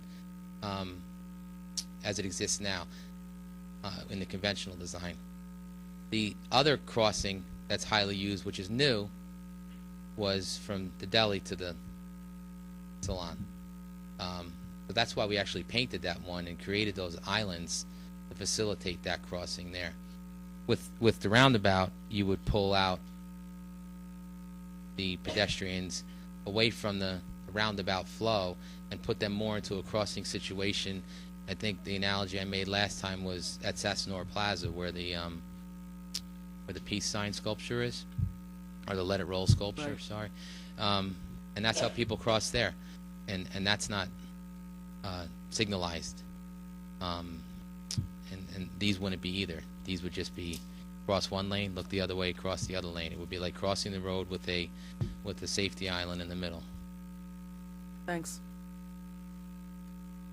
Vicky Sada? Man who started all this? Thanks. I really don't have any questions in regards to this. I think a lot of them already had been asked and answered. One of the things that I have done since last Wednesday is you always, whenever you go to the doctor and you feel that you're not getting, I don't want to say the right answer, but you want to hear a different answer, you always seek a second opinion, so to speak. And that's what I actually did. I spoke to another firm that also does traffic studies, another experts on this as well, and they also have done roundabouts, in particular the one that is actually was brought up in one of our meetings, the one in Mount Vernon. So they actually, one of the associates is going to be doing a presentation in WCC, Westchester Community College, in regards to this. Is going to be interesting to see. Unfortunately, it's in March, so we'll have to wait for that. They came back with what we already was presented to us, that this is a safer way for pedestrians. Everything that I have heard, or I want to say 50 to 70% that I have heard positive to the roundabout. Nothing negative with the traffic, but a lot of people actually have said, look, I like the idea, I like the concept. A couple of the stuff was in the media as well. One of the previous conversations that I had was also with Joanne Toll, the HPC chairman. She brought up Glens Falls. Someone posted a video. We all have linked on it. Very positive stuff in that. I think part of where we are right now, and part of what the board was concerned in some of the comments that happened over the last week work session, was parking issue. We are solving some of the stuff, I think, but the concern is still there. So I think some of what we have learned so far is, what are we doing? And where do we go? And how do we get to that point where it's different issue, no parking, no traffic light, no roundabouts, but we take into another issue that we may have in a couple more months. I'm not sure how do we solve those issues right now. We heard a lot from some of the community members. We got a lot of emails over the weekend. I got all of them same thing. I got some other stuff, some more phone calls and everything else. So how do we solve that? Well, may I don't think conventional construction or roundabout construction or Spring Street two-way started the parking conversation. I mean, I'm very sensitive to the owner of Vaza and the owner of Main Street Deli, and what they lost in front of their stores, or what Main Street would lose, and what Vaza already lost one with the the island bump outs, and they would lose another couple.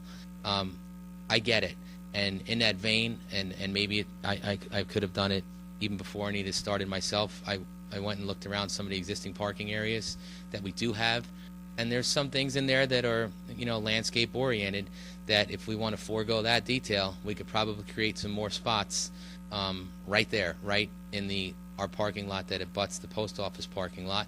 I have to do some survey work and some easement research, maybe with Corporation Council, to see where we sit exactly versus what we have to maintain for them as far as access and what have you.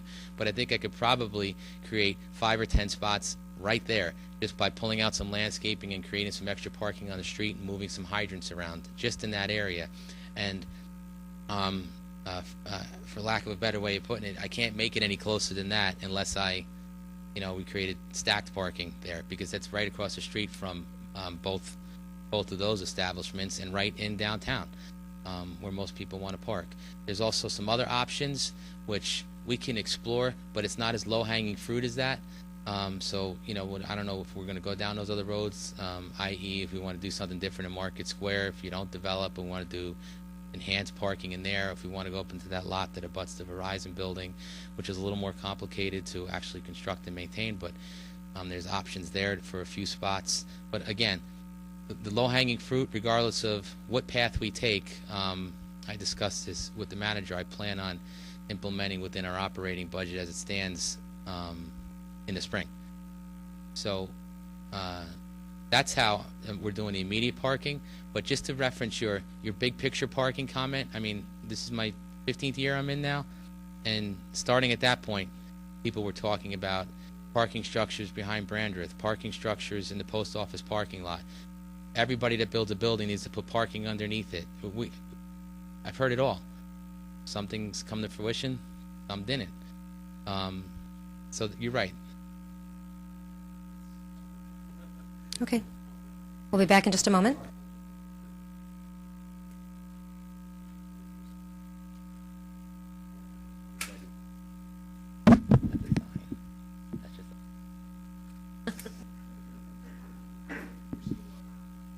Okay.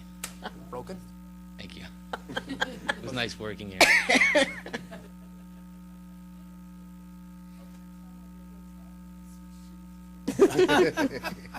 All right, thank you. We're back.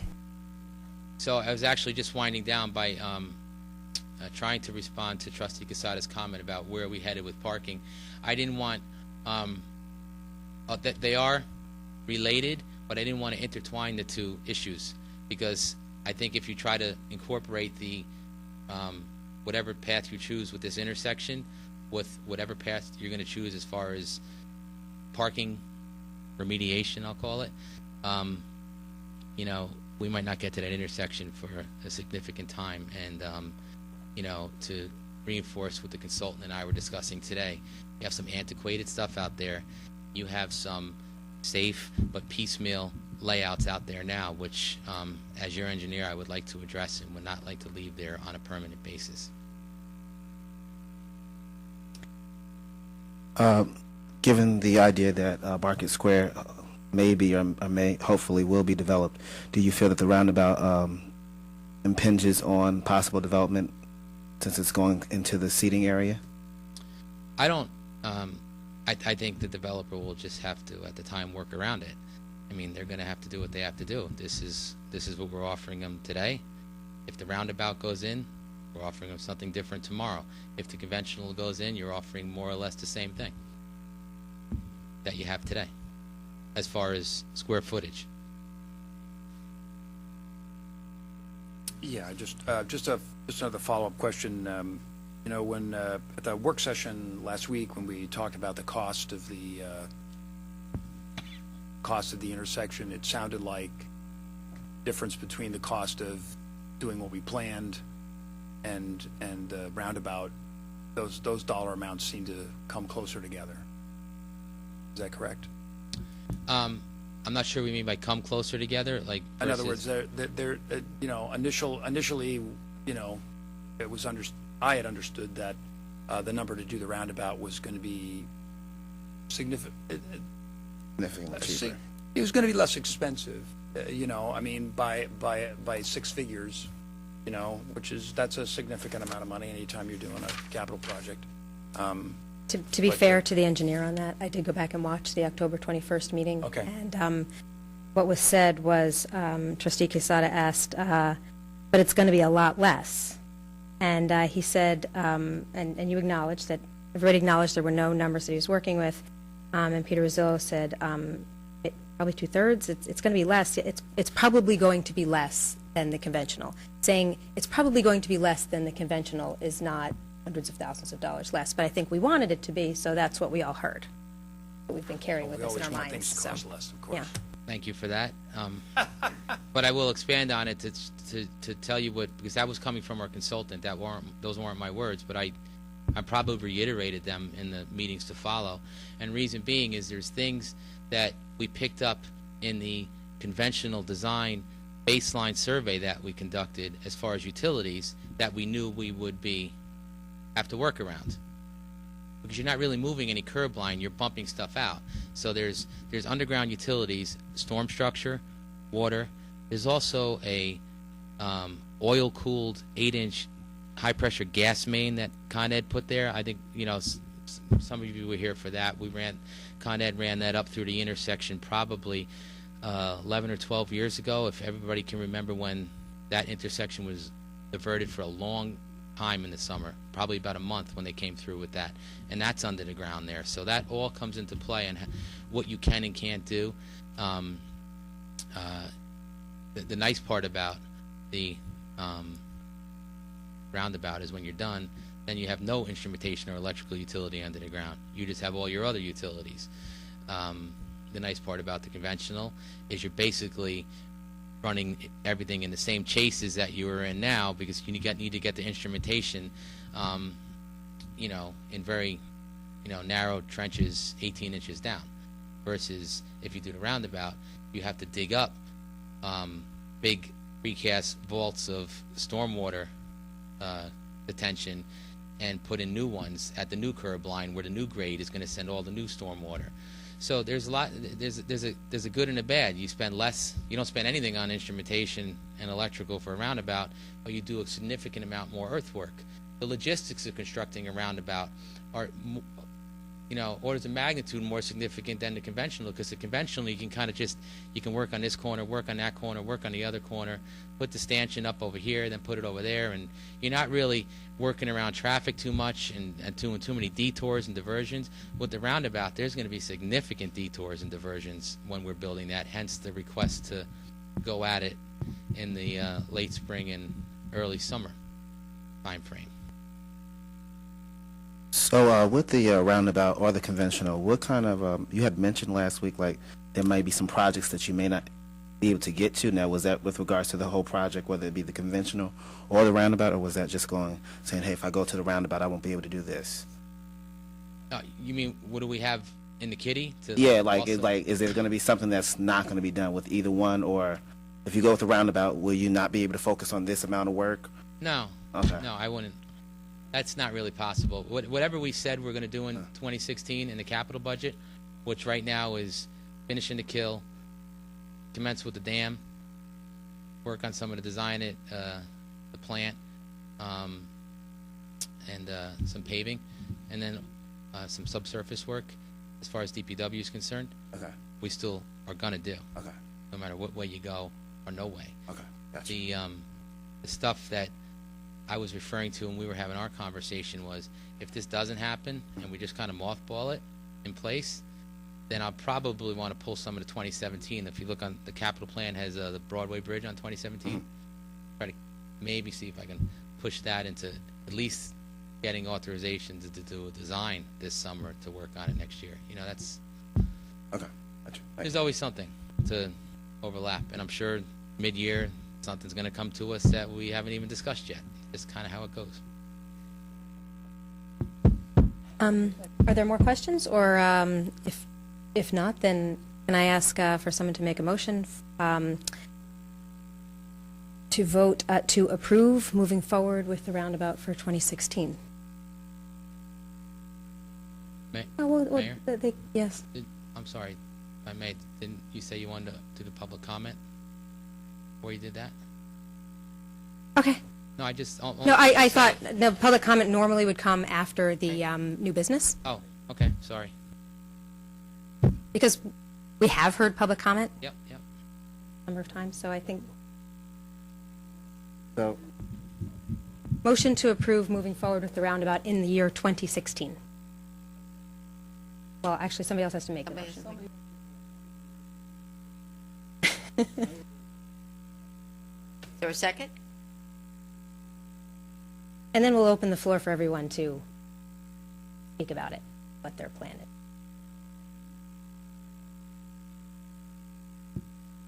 is. We need a second so that we can discuss it and we can vote. We have to make a decision tonight. If we're not going to, All right, I'll second. all right, so, before we vote, anybody have any comments on the floor? I'll go last.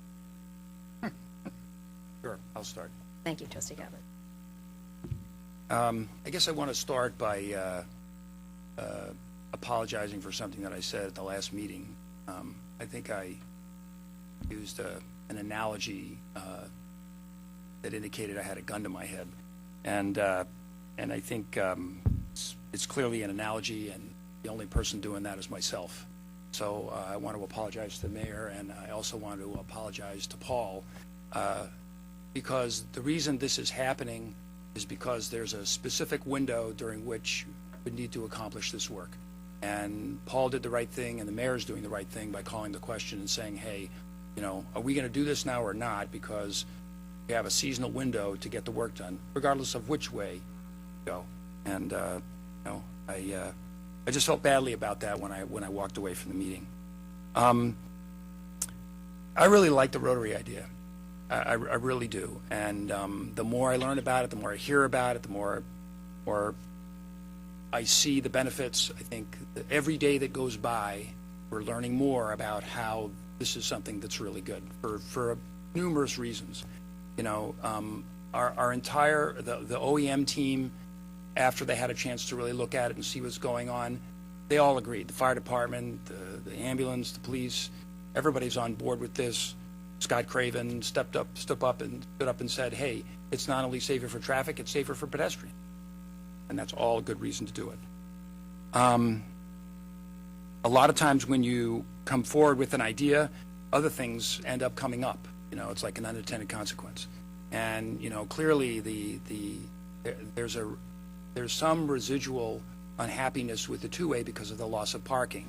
And I think that the prospects of quote-unquote possibly losing more parking, I think has created a situation in which has concerned a lot of the downtown merchants, and that's a real thing. I understand that, and I think that's the parking is clearly something we need to get on top of. And I personally believe that we do not do a good job, not only making the public aware of where the parking is, and I think that there's a lot of opportunity, as Paul indicated, for us to better leverage the parking spaces that we have in the downtown area.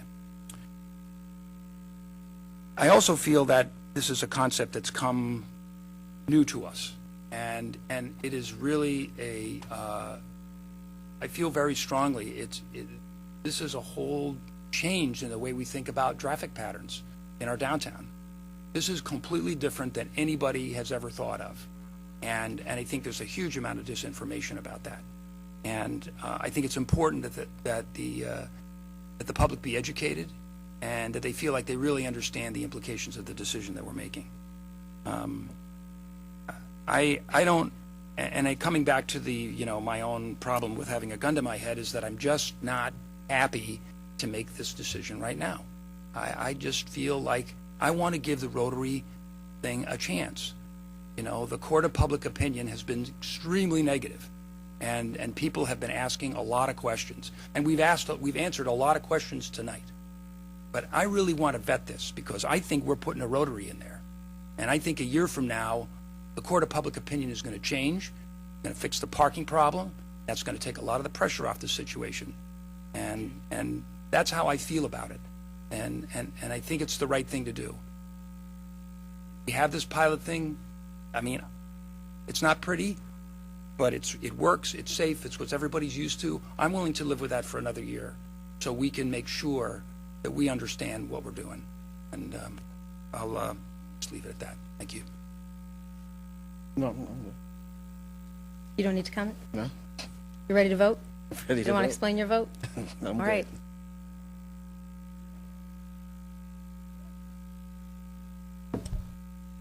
So, I love the idea of the roundabout.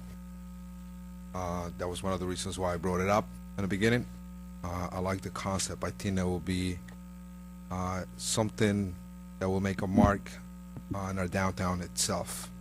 How we do it and how we get to that.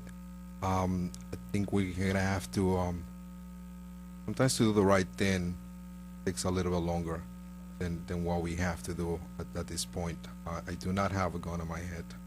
I think is one of the difficult decisions on this year so far that I have to make. But that being said, this time, just pretty much I'm going to echo what John said. It gives us the opportunity to fix and to look how do we get to the next level in our downtown. It's not going to take us 13 years. It's not going to take us 10 years. I know that you expressed that parking has been an issue since pretty much you've been here in Austin and Paul. So we want to fix that. We want to make sure that does not become an issue anymore. So next project or next adventure that a board wants to do something in the downtown, the parking will not be an issue. So I feel that we need to fix that issue now that we have this opportunity. How do we do it? We can figure it out that next work session at some point. But at this point, I'm with John. I'm going to say no to this project right now. No for 2016. Definitely 2017. Looking back into one of the things that was said when the consultant brought up the roundabout and how do we gain additional parking spaces in that area was it was suggested that maybe Brondrick becomes a one-way and we can put additional parking spaces in there. Maybe that's something temporary that we can use now to gain more parking spaces. Maybe. That's when I say about the roundabout and you say no. Oh, you say you were hesitant about that. So maybe we can look into as a bigger picture for the whole downtown. I'm not saying we have to do it, but at least to look at it, because that will also alleviate some of the stuff and some what is going on with the traffic light that we have in there. Instead of having a five-way, we're going to have a four-way, so to speak, and with the light itself. I think parking itself has become a bigger issue than what the traffic pattern and what the two-way is. A lot of people, like I said, spoke to me over the weekend, and not just over the weekend, but even before when we actually converted that into a two-way. They were very excited about it. And it was part of the comp plan. And I'm happy for that. I'm happy that we made that decision then, and I'm still support that two-way street in there for Spring Street. But right now, I'm going to say no to the plans. That doesn't mean that we cannot work on them, but not for construction, at least not until next year.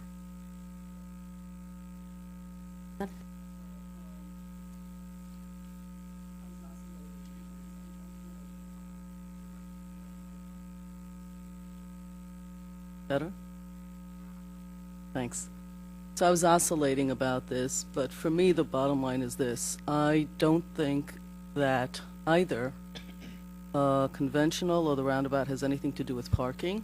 And this is not an issue of whether I'm against or for John or Manny or the mayor or Quantel, because that's not what's the issue here. We all vote with our conscience, and we all vote with our life experiences, with our intelligence. We all talk to lots of different people. And from my personal life experience, the people who never talk are actually the ones that have a lot to say. Because they get up, they go to work, they come home, they feed their kids, they do what they do, and they live their life. But I will say that the letters that I've received, and we all receive them, emails are great, have been really educational. It forced me to actually look line item by line item, so I appreciate the letters. And it changed my mind about where I stand about the roundabout. I actually think it'll be aesthetically more pleasing than what we have. I think the idea of loading up this whole parking issue, there isn't a town or village that anybody can point to in this county that doesn't have a parking issue. They all have parking issues of some sort. I just went to a different town where people were yelling and screaming at, well, like us, sitting here about how their employees are getting parking tickets every day. And they can't hire people because of that. I mean, it's a disaster in their village and in their town. And how many miles people have to walk. I mean, the whole conversation that was supposed to be about the Chamber of Commerce ended up being about parking. So from my point of view, this entire conversation about the roundabout versus the conventional system has absolutely nothing to do with parking. To load parking up is, to me, 15 years you've been hearing parking? I've been here longer and I've been hearing it. I heard it when I bought my house about parking in this village, in this town, in every place in this. I think we don't have a solution for it. If we did, we'd be discussing it today.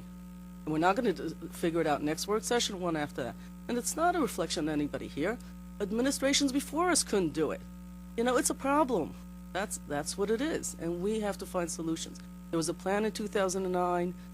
There were things that were done 3 or 4 years ago. This is 4 months in the making. So for me, 4 months is a relatively long time. For somebody else, it's a short time. That's just a personal issue. I spoke to John a few days ago. I think this is tough because, from my point of view, it's a tough decision because it's new. That's why it's a tough decision, because it's new. I called a friend who goes to Vassar. They have this in place. Pros and cons, back and forth, people demonstrating. They've had it now for years. Most people like it. It's a tough decision because it's not a clear-cut one. That's why it's tough. I like the roundabout. I think personally, aesthetically, it will be amazing. I think from an environmental point of view, it's absolutely, without question, the right thing to do. It is much better for emissions and exhaust fumes and everything else associated with it. As far as pedestrians, it's about the same. The cost, a little bit better, not where we thought it was going to be. But here's the bottom line for me. I ran for office because what I don't like is indecision. I don't want not to make decisions. I don't know if we'll know more in 4 months or in 7 months or 9 months than we know today, except I do know we'll be paying more for consultants for everything else, and it'll cause even more ire.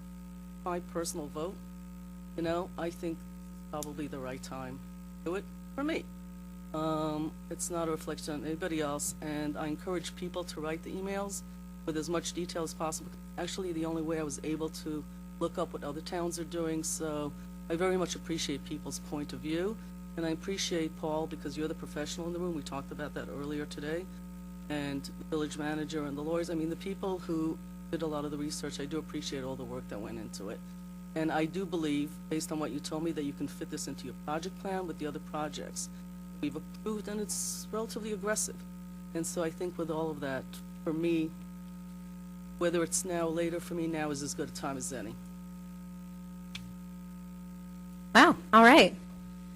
Have you changed your vote since this afternoon? Nope. All right. Okay, so, then unless somebody else changes their vote in the next couple minutes, I think I know how this is going, but I'm going to say my piece as well. Elected officials have a duty to gather input, and we've heard from a lot of constituents, and we've heard from experts with technical knowledge, and that's our responsibility. It's our duty to weigh all of that information and strip away the emotion, and understanding that each individual sees through their own narrow lens. And that's human nature, and that's perfectly appropriate. And it's our job to make sense of it all. This is, I believe, our 5th public discussion in the last 4 months, beginning October 21st, a couple in October, and then a couple this past month and one in December. Plus, we met with the OEM. As was referenced, we've received numerous emails, phone calls. We've read dozens and dozens of Facebook posts. We've heard public comments during our work session from the Chamber of Commerce, from local business owners, from the Historic Preservation Commission. A roundabout, it was not my idea. I don't have a particular special place in my heart for roundabouts. I never became mayor because I wanted to see a roundabout in our downtown. But for me, when an opportunity presents itself that has a long list of benefits for the whole community from the perspective of safety, environmentalism, cost savings, enhancing our public seating, aesthetics and beautification, better traffic flow, I'm ready to move forward. Every time we discuss this, I find more reasons why I think this is an outstanding idea. Everyone wants improvement, and no one wants change. And if we do not move forward with this right now, I certainly hope that we do move forward with it eventually. Not, we're going to see this as a missed opportunity. We often hear, why not Ossining? Why, when you have so much to offer, there's so many wonderful things happening, why not more? There are often significant opportunities to make improvements in our downtown. And if nothing else, I hope people realize with this heightened engagement in this, how close we sometimes come to making big things happen. I hope that people realize how powerful and full of voices can be. And that as we continue with this, or other opportunities that come forward, that people will continue to be highly engaged. And I hope that the voices that we hear the loudest are the ones that are looking for progress, the ones that are looking for improvement. I hope that all of us have opportunities to make big improvements and to make progress in ways that are going to help our downtown to be the community we would all like it to be, where our children want to stay and new people and new businesses want to come, so that this community that we all love and work so hard for be the best Ossining has ever been.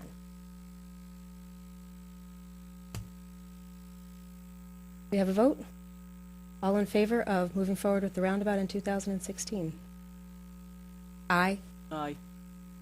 All opposed? No. No. All right. Secondarily, I think there was a lot of discussion tonight about the potential for moving forward with getting some more information about if we want to considering a roundabout for a future date. There's consensus that we should ask the consulting engineer to move forward with plans for us to be able to make more informed decisions on a slower timeline than this year. Can I just append that Yes, question? please. What I'd like to see in that question is if we're voting, or if you guys are deciding to further investigate the roundabout only as a potential project for 2017, I've already discussed that with the consultant, and that would really mean continuing with the design, because until you continue with the design, which is going to include field survey, utility surveys, and some hard numbers put to paper, I'm not going to be able to answer the questions that are coming. Exactly how much is it going to cost? Where exactly is this going to, what exactly is it going to do to Market Square? How many spots are you exactly going to lose? How many are you exactly going to create if that ends up getting melded into this project? You know, so that's, I guess, the question I want to know. Do you want to continue with the design with his existing PO, which I will adjust accordingly once I get my arms around what you guys want to do? So there's a cost involved. I'm sure, because the PO originally was for conventional intersection. I executed an extra when he started exploring the roundabout, but that was far exceeded after the the investigation and the meetings. I shouldn't say far. It was a couple $1,000s over what $5,000 expenditure he said he was going to pull from. And there's probably about $15,000 left in his PO. But that's not going to take him too far into design of a roundabout. I have to sit and have that discussion. I'll have it as soon as I can and get it back to the manager to get to you as soon as I can. But I just want to give him direction, and the direction I want to understand is you're going to decide to proceed with the roundabout design as if we were doing it in 2016 for potential construction bidding in 2017. But the bigger question is, why do we even have to vote on that tonight? We don't have to vote on it. We just have to give him some sort of guidance. Is the sense of the board that we'd like him to have that conversation with the engineer so that we can continue considering the roundabout? You don't have to do any analysis on the conventional, because that's already, conventional is just what you were going to do anyway. So the only question is about the roundabout. The conventional reached about a 30% design, and we froze it. Then we started investigating the roundabout, and I'd like to get the roundabout up to where the conventional was, and maybe further, if depending on the level of detail you want to, bet before you decide on if you want to fund it or not in 2017. I'll be in favor on that one. I will, like I said, what I stated before, I like the idea of the roundabout. I think we'll bring something different to what we have, and put that for 2017. In the meantime, just going back to what Rick had said before, all the villages and all the towns and all municipalities do have parking issues, and we've been hearing that for 15, 20 years. We don't want to be that village. Well, I will. Not anymore. So Again. that being said, I will be in favor to move forward with the study of the roundabout to get at least to a 50%, so we can have some hard numbers for our budget for 2017. So would this be, would we be comparing both still, or are we just focusing on one? Is that what you're asking us? Yes. Well, right now, the design plan for the conventional signal is further along. It's, I think you said it's about 30% Okay. designed, whereas the roundabout is only about 10% designed. So we don't have very firm numbers, or less firm numbers for the roundabout. Leave that where it is. Continue to work on the roundabout design. Okay. Meet with you periodically, answer questions, take questions. If one day you say, no, go back to conventional, we'll go back to conventional. The only other suggestion that I would have with respect to this is that I don't believe we've done anything with counts based on the 2A on Spring Street. I know indicated that difference, but that is a new traffic, that's a traffic pattern change, and I think in order to be fair to evaluating the rotary, and it's one of the things that Dalton indicated yesterday. Was, He pointed well, that you know, out, you yeah. we don't have that. We don't know if it's going to be all that different, but I think it's important that we do that study, that that information be plugged into the roundabout consideration. That's a good point, and he actually mentioned that.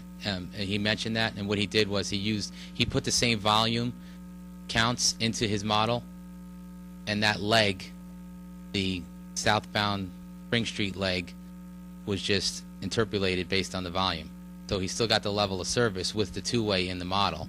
So he did model it as a two-way. He just used counts from pre-two-way. So you have a point, as if some of the Brandreth people crossing over to Spring, or some people coming up Main and making the right onto Spring, is not in the counts.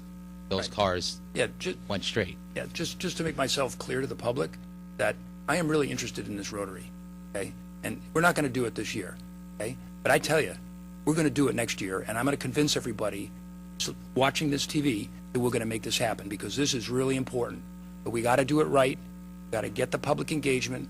We got to understand what's happening with our parking. We got to take that off the table, because I don't want anybody to come in here and complain about the parking. You know, this is really important. I really like this idea. I walked away from this tonight because I just didn't feel right. Now's not the time. But that doesn't mean I'm not passionate about it, and it doesn't mean I'm not going to keep talking about it. So I'll just leave it there. Paul, you're going to get us some estimates about, because now we're adding one more thing, which is the way analysis to make it an apple. I have to speak to the engineer. The only thing I was going to throw out there is, Okay. following this, I am going to have some operating budget expenditure, because that was asked earlier. I'm going to go back and reestablish everything that's been aged for the last 2 years, like the candlesticks and the painting and some of the curb work. Because now you're going to add another year to it. Yeah.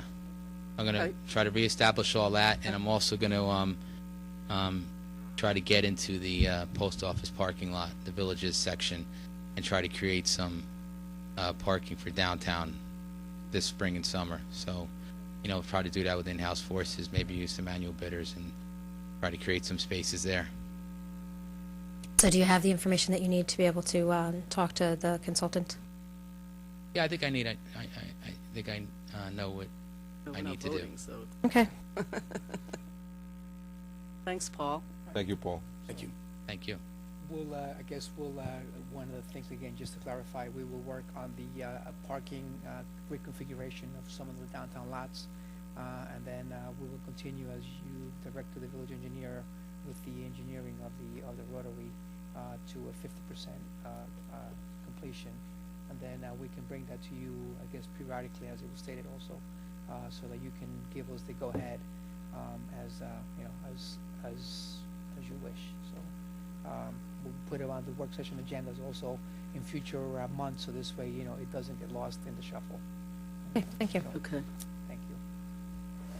Thanks, Paul. All right. Was there any other continuing business?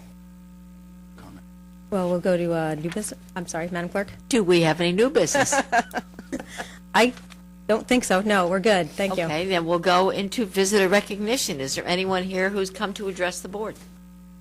Deborah, you had your hand up first, unless you want to yield to Kaya. Madam Mayor and Board of Trustees. I feel very strongly kind of the way Trustee Codman expressed the need to really have some sound information. I'm on the fence with the proposed roundabout, and for a couple of reasons, and there's some things that I feel haven't been completely considered. First, the examples I found dealt with numbered highways, state or county routes. It would be like us putting the roundabout on Route 9 in Croton Avenue, where our particular situation happens to be local roads.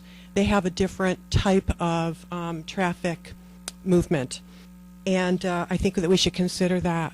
We also have a historic district, and the smallest possible roundabout is considered to be the best choice in terms of maintaining a sense of place and character in the downtown.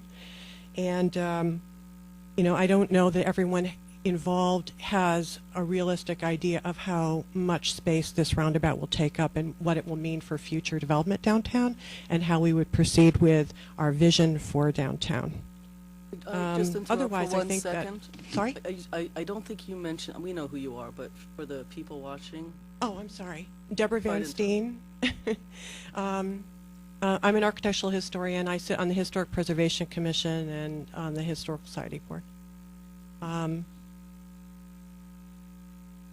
Anyway, and I think that a study that clearly lays out all the points that one would need to consider for the project is really important. In that way, everybody has working with the same information, not working with hearsay. Everyone gets an opportunity to weigh in on it.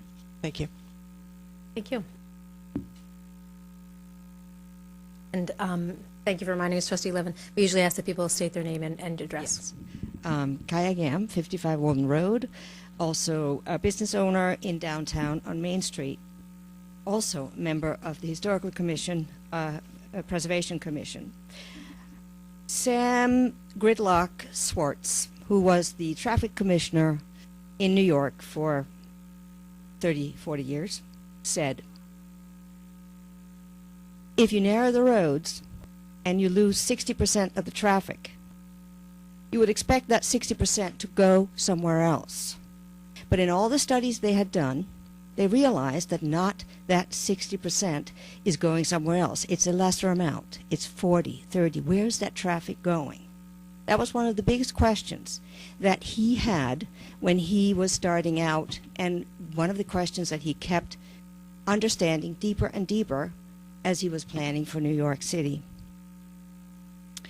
And his conclusion was that if you make a road bigger, you will have more cars.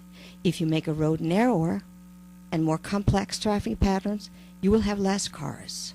So who are we making roads for? Are we making roads for cars, or are we making roads for people? That was his biggest question, and that was the core of what he did for New York City. And another person, Fred Kent, of Project for Public Spaces, says, if you design cities for cars and traffic, you get cars and traffic.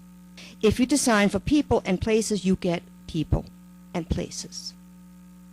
So the whole question for us, and I will quote from a letter that Joanne Tall drafted and sent to the village board members and the manager and everybody else who's in this room, basically, and that is compiled on discussions we've had over the last 2 weeks in the Historic Commission, is what do we want the downtown to be?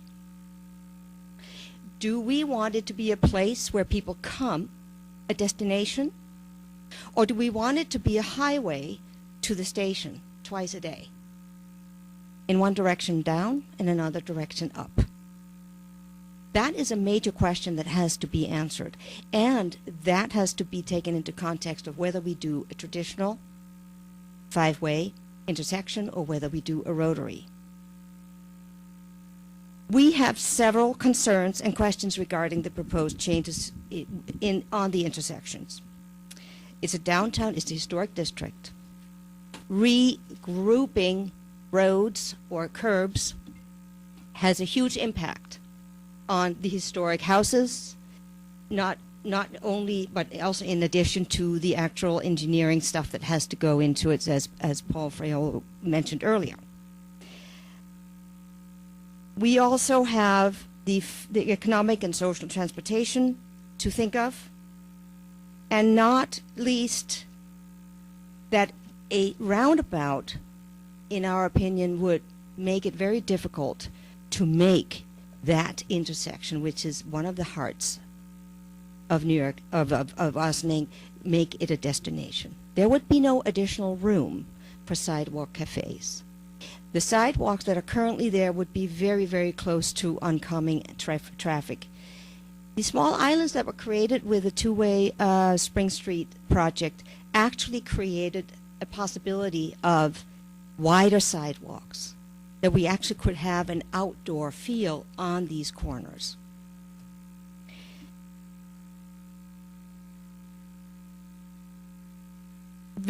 Safety for pedestrians is always an issue, and we know that with the crosswalks we have now, people at least know how long they have to cross because of a countdown, and especially if we get the modern updated systems, we will have a countdown.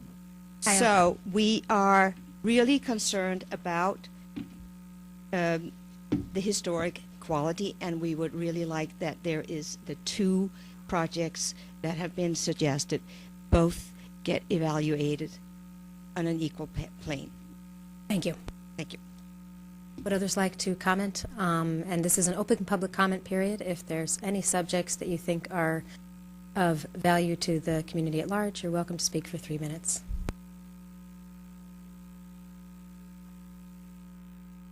Good night, Mayor and trustees and all us in attendance. My name is Yovendra Mangal. I'm a resident of Ossining. I live at 36 Hawks Avenue, and I'm also a business owner along with my wife at the wine shop down on Main Street. This came to my attention through another business owner and through speaking to members of the trustees as well, and it struck me. I was surprised at first. The idea of a roundabout. And like Ms. Levin said earlier, we all speak on experience. I've never experienced or heard of a roundabout in the middle of a downtown or a busy intersection such as Main Street, especially in an intersection where it's so many neighboring businesses and so much foot traffic. My familiarity with roundabouts has been in major highways or intersections bigger than Main Street.